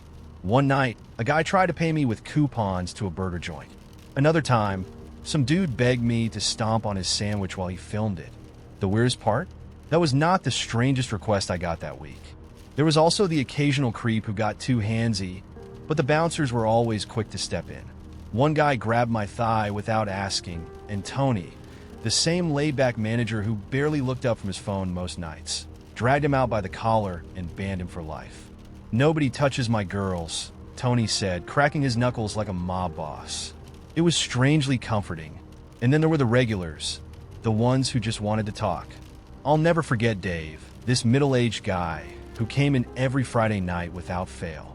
He always ordered a beer, tipped generously, and asked me how my week was. He never tried anything weird. He just wanted someone to listen. My wife left me, he admitted one night, swirling his drink. But honestly, I think I just miss having someone ask me how my day was. I didn't know what to say, so I just nodded and gave him a little shoulder squeeze. Sometimes people don't need advice. They just need someone to sit with them in the dark and remind them they're not invisible. Not every night was meaningful, though. Some were just exhausting. My feet constantly ached. I found glitter in places glitter should never be, and my diet consisted mostly of Red Bull and fries. But despite the chaos, I kept coming back. Because weirdly enough, I liked it. There was something liberating about dancing under the neon lights, shedding not just my clothes, but also all the bullshit that weighed me down outside the club. On that stage, I wasn't a broke 24-year-old with too many regrets and not enough hope. I was a goddamn queen, even if only for 3 minutes at a time. And yeah, the money didn't hurt either. By the end of my first month, I had more cash saved than I'd ever managed to squirrel away working retail. I paid off some bills, bought myself a decent pair of heels, and even treated myself to a massage. Erica, of course, demanded her $200 as soon as she found out I survived the first shift. "I can't believe you actually did it," she said, laughing as I handed over the cash. "Believe it," I told her. "And if you ever need a side gig, I know a place." She didn't take me up on the offer, but that was fine. Stripping wasn't for everyone. Hell, I wasn't even sure it was for me.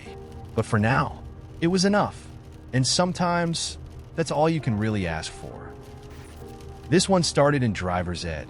You know, the class everyone takes just to zone out, watch outdated safety videos, and pray the instructor falls asleep so they don't have to parallel park in front of their crush. Our instructor, Mr. Reed, was this grizzled, chain-smoking ex-trucker who smelled like coffee and regret. He had this deep, gravelly voice like he'd gargled a handful of nails every morning and wasn't exactly what you'd call motivating. "Your goal," he'd say with a cigarette clamped between his teeth, "is not to be a good driver. It's to be a driver who doesn't kill anyone." Inspirational stuff. Anyway, everything was going pretty normal, meaning barely controlled chaos, until one fateful day when Mr. Reed had to call in sick. So they sent in Coach Martin to sub for him. Now, if you're thinking, what kind of school sends a football coach to teach driver's ed? The answer is the kind of school that doesn't care if you survive long enough to get your license. Coach Martin was a meathead in every sense of the word. The man ate protein powder with a spoon, barked commands like he was coaching a Super Bowl, and couldn't spell moderation if you gave him all the letters. And for reasons that still baffle me to this day, he decided that driver's ed would be a competitive sport. So, Coach said with a grin that told me this was going to end badly, "We're going to do some friendly races today." The entire class lit up. I mean, what 16-year-old wouldn't want to turn driver's ed into the Daytona 500? We figured he was joking, but nope. Coach Martin wasn't exactly known for jokes. He clapped his hands and herded us out to the school parking lot, where the driver's ed cars, a sad little fleet of dented sedans that looked like they'd been through at least 2 apocalypses, were lined up like they were ready for war. The rules were simple: 2 students per car. One would drive, the other would navigate. First one to complete 3 laps around the school wins. No shortcuts through the football field. Keep it safe, Coach said with a wink, which we all correctly interpreted as "don't get caught." I got paired with my buddy Sean. Sean was not what you'd call driver material. The man had been banned from Mario Kart parties because he drove his virtual cart the way Mad Max drives a war rig. But he had one thing going for him: zero fear. I was in the passenger seat, clinging to the oh shit handle like my life depended on it. Spoiler alert, it did. The first lap started off okay. Kinda. Sean floored it the second Coach blew his whistle, and the tires screeched so loud I thought we'd summoned a flock of crows from the nearby cemetery. We fishtailed out of the parking lot, narrowly missing the flagpole, and tore around the back of the school at what felt like Mach 2. It wasn't long before things got out of hand. Another team, these twin brothers who were notoriously competitive, decided they didn't want to lose, so they tried to block us in behind the cafeteria loading dock. Sean, being the visionary that he was, didn't slow down.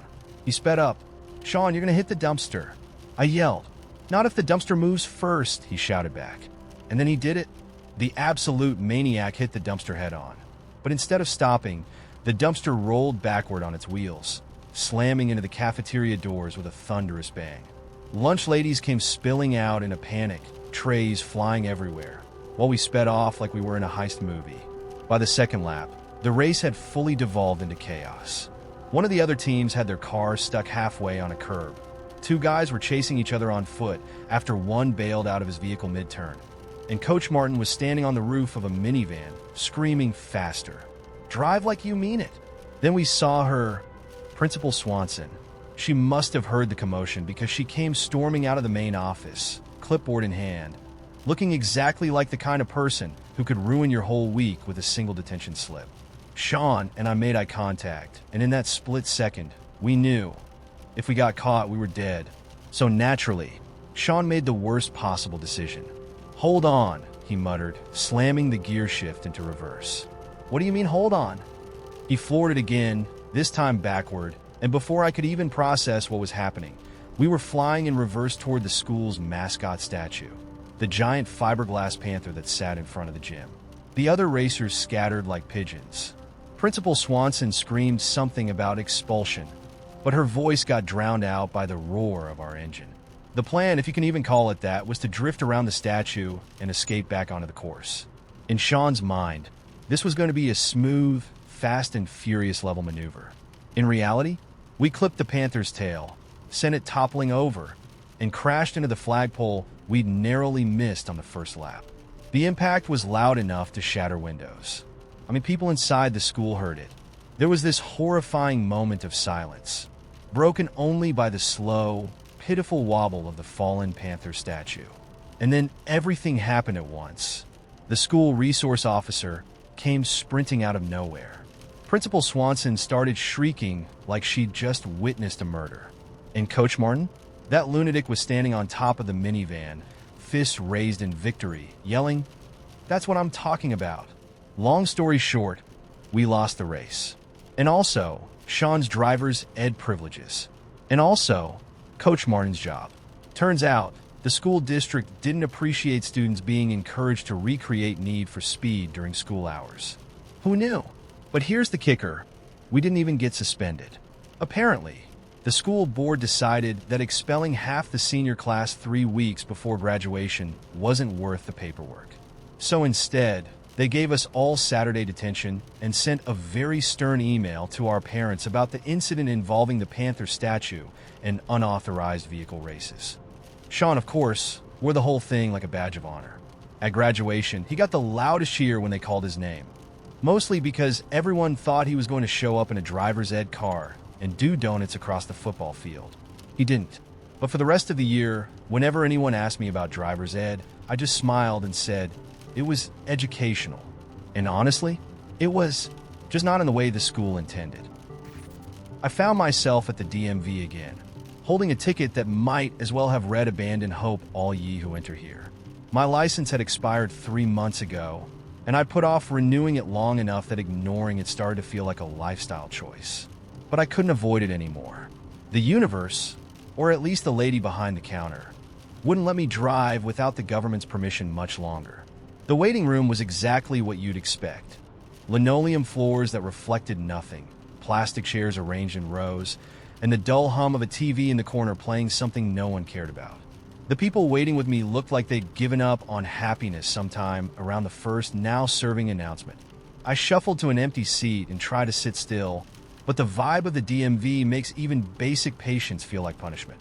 There was an old man next to me reading a paperback with a cracked spine, the kind of book that only appears in places like waiting rooms or bus stations.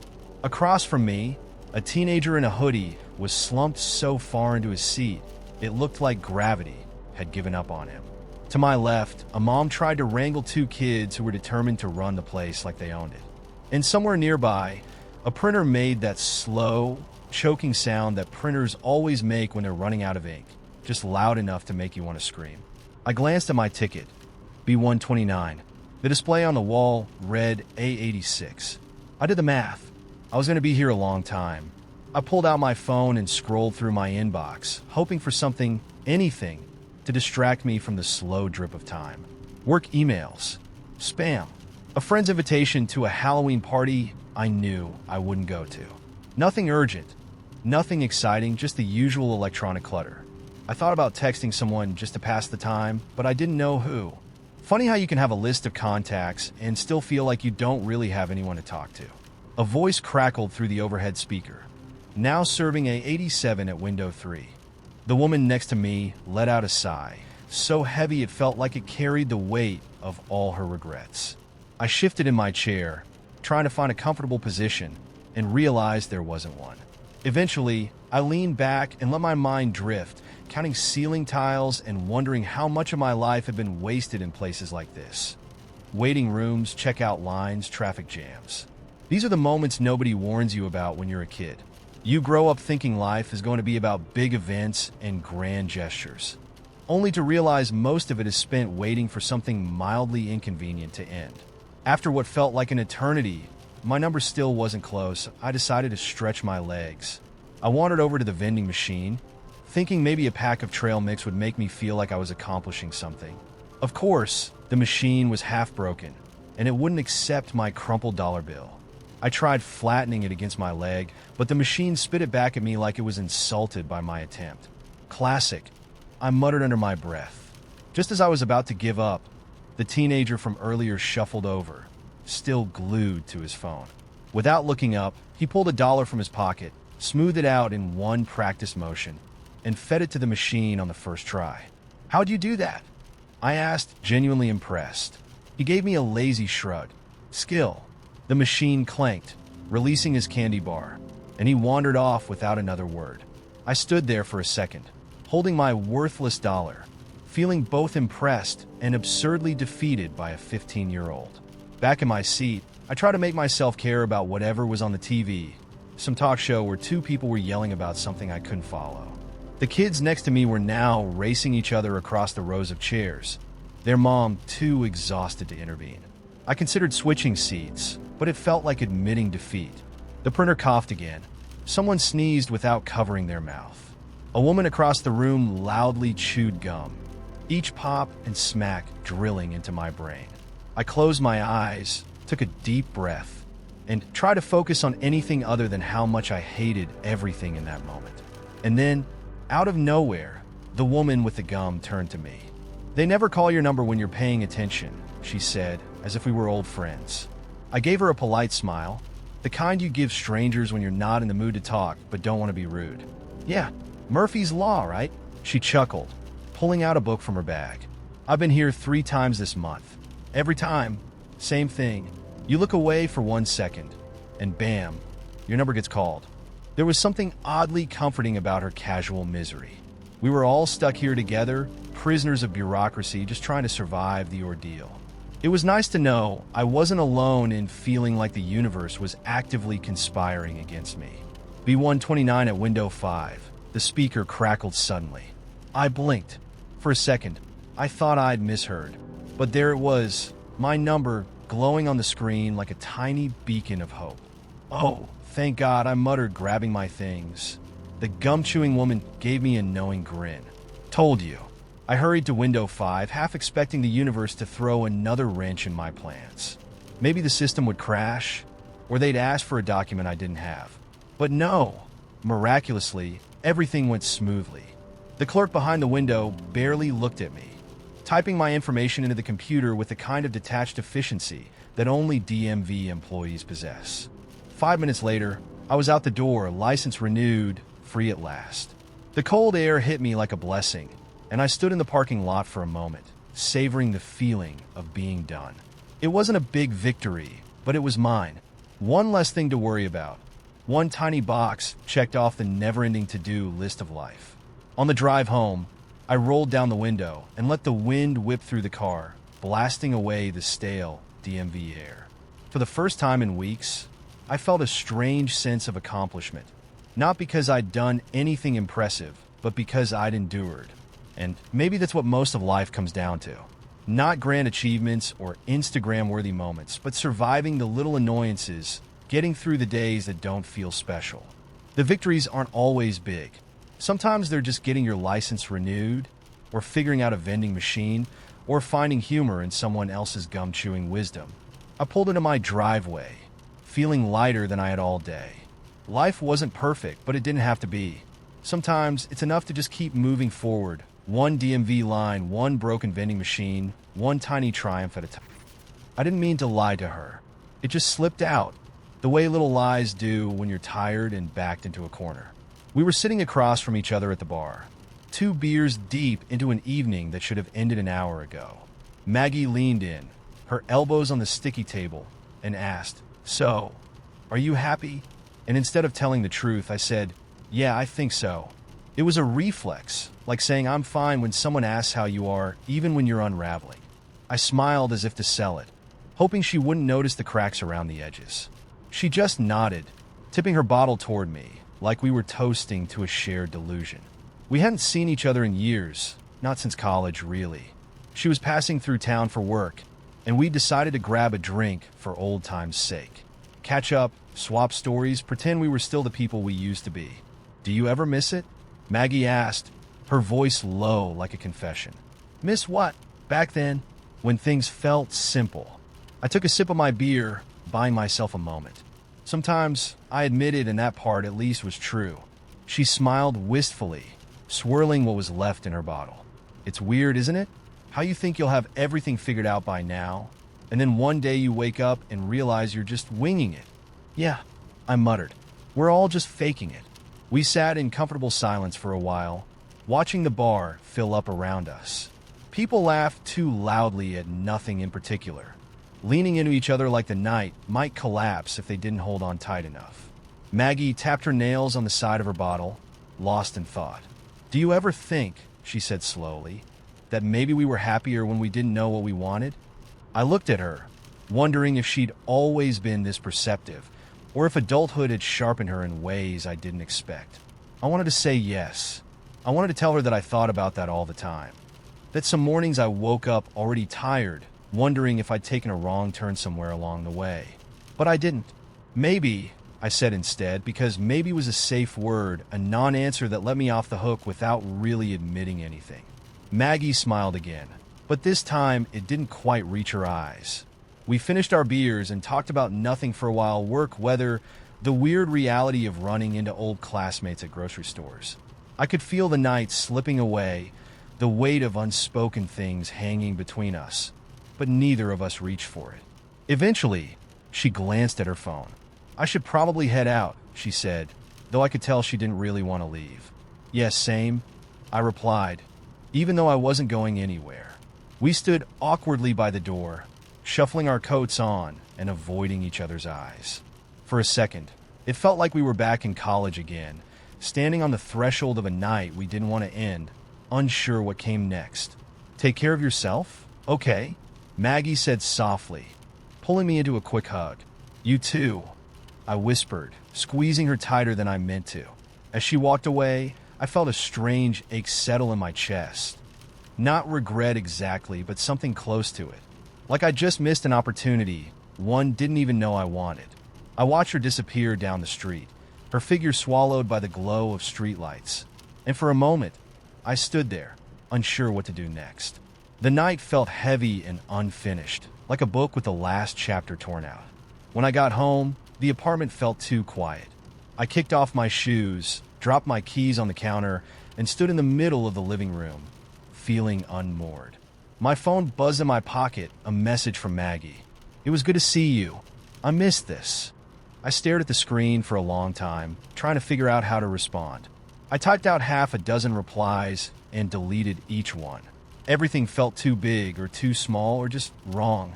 In the end, I settled on something simple. "Me too."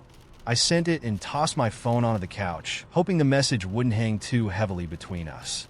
But even as I tried to shake it off, I knew it wouldn't be that easy. Some things stick, no matter how far you try to throw them.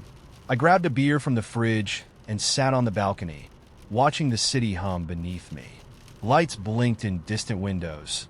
Cars crawled through the streets below, and somewhere, a couple laughed loudly, the sound rising and falling like waves. I thought about Maggie's question, about whether we were happier when we didn't know what we wanted. And for the first time in a long while, I let myself sit with the possibility that maybe we were. Because wanting things, really wanting them, makes it harder when they slip through your fingers. It's easier, I think, to float aimlessly than to reach for something and miss. The night stretched out around me, quiet and endless, and I knew I'd wake up tomorrow feeling just as lost as I did now. But maybe that was okay. Maybe being lost wasn't the worst thing. I finished my beer and stared at the skyline, the glow of city lights blurring into the horizon. For now, this was enough. And if it wasn't, well, I'd figure that out later. Maybe we all would. I was living with my boyfriend at the time in a small apartment just on the edge of town. It wasn't the nicest place. Old building, flickering lights in the hallway, paper-thin walls. But it was cheap, and we were saving for something better. I worked night shifts at a diner across town, and most nights I'd come home around 2 or 3 in the morning, dead tired but too wired to sleep right away. My boyfriend worked days, so by the time I got home, he was always passed out in bed. This particular night started like any other. I closed the diner at 1 a.m., grabbed a sandwich from the fridge, and drove home on autopilot. The streets were empty, just the occasional flicker of neon from gas stations and liquor stores. It was one of those cool, misty nights where everything feels a little off, like the world is holding its breath. I remember feeling unusually restless, but I chalked it up to exhaustion. When I pulled into the parking lot, everything seemed normal. A few of the neighbors' windows were still lit, and the dim orange glow of the streetlights flickered above the lot. I parked in my usual spot and grabbed my bag from the passenger seat, locking the doors behind me. That was when I noticed it, the sound of footsteps. They weren't loud, just a soft shuffle on the pavement, but they were close. Too close. I froze for a second, straining my ears, but the footsteps stopped.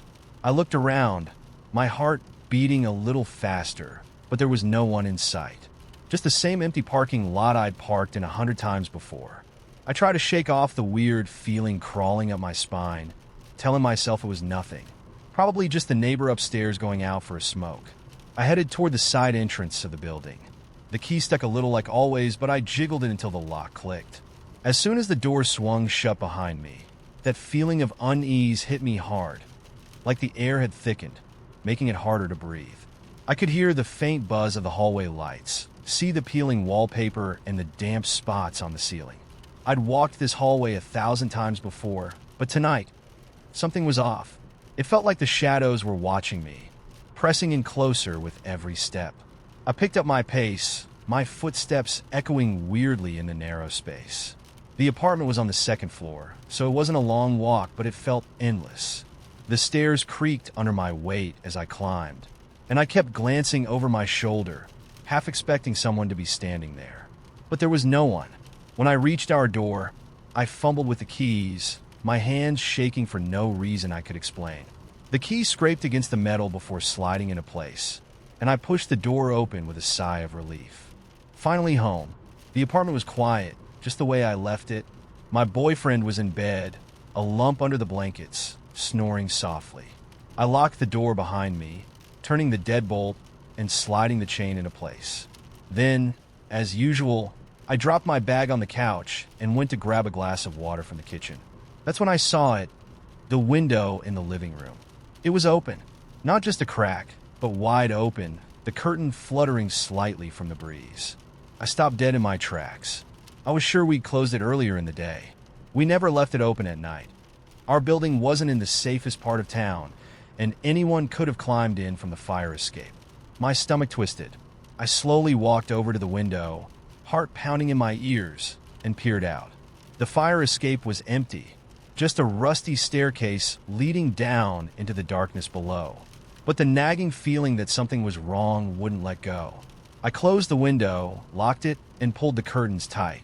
Then I went to the bedroom to wake my boyfriend. I nudged him lightly, whispering his name. "Babe, did you open the window before you went to bed?" No response, just a low snore. I shook him a little harder. "Seriously, wake up. Something feels weird." He shifted under the blankets, but didn't wake up. Frustrated, I gave up and headed back to the kitchen. I figured I was overreacting. Maybe we had left the window open by accident. No big deal, right? I grabbed my glass of water and went back to the living room. That's when I saw it, something that made my blood run cold. The front door. The chain I'd locked just minutes ago, it was dangling loose, swaying gently as if someone had just unhooked it. Every hair on my body stood on end. I stared at the door, trying to make sense of it. I knew I'd locked that chain. I knew it. My heart was pounding so hard it hurt. Slowly, I backed away from the door, every instinct in me screaming that something was terribly, terribly wrong. Then I heard it, a soft creak coming from the hallway closet, the one by the front door. I didn't move. I couldn't. My legs felt like they were made of concrete, and my breath was caught somewhere between a scream and a sob. The door creaked again, just slightly, as if someone was shifting their weight inside. I backed up further until I was in the kitchen. I grabbed the largest knife I could find from the drawer, my hands shaking so hard I could barely keep hold of it. I wanted to call the cops, but my phone was in my bag, on the couch in the living room, right by the closet door. For what felt like hours, I stood there, knife clutched in both hands, staring at that closet. Every second stretched into eternity. I could feel the panic rising in my throat, choking me. And then just when I thought I was going to lose it, the closet door slowly opened. It didn't swing wide, just enough for a sliver of darkness to spill out into the hallway. I couldn't see anyone inside, but I knew someone was there. I bolted, knife still in hand. I sprinted back to the bedroom, slamming the door behind me. I locked it, then shoved the dresser in front of it for good measure. My boyfriend was awake now, sitting up and rubbing his eyes, confused and groggy. "What the hell is going on?" he mumbled. I didn't have time to explain.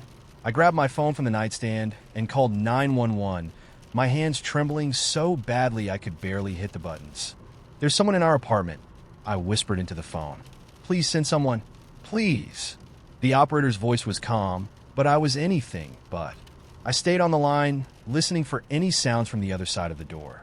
For a moment, there was nothing, just silence.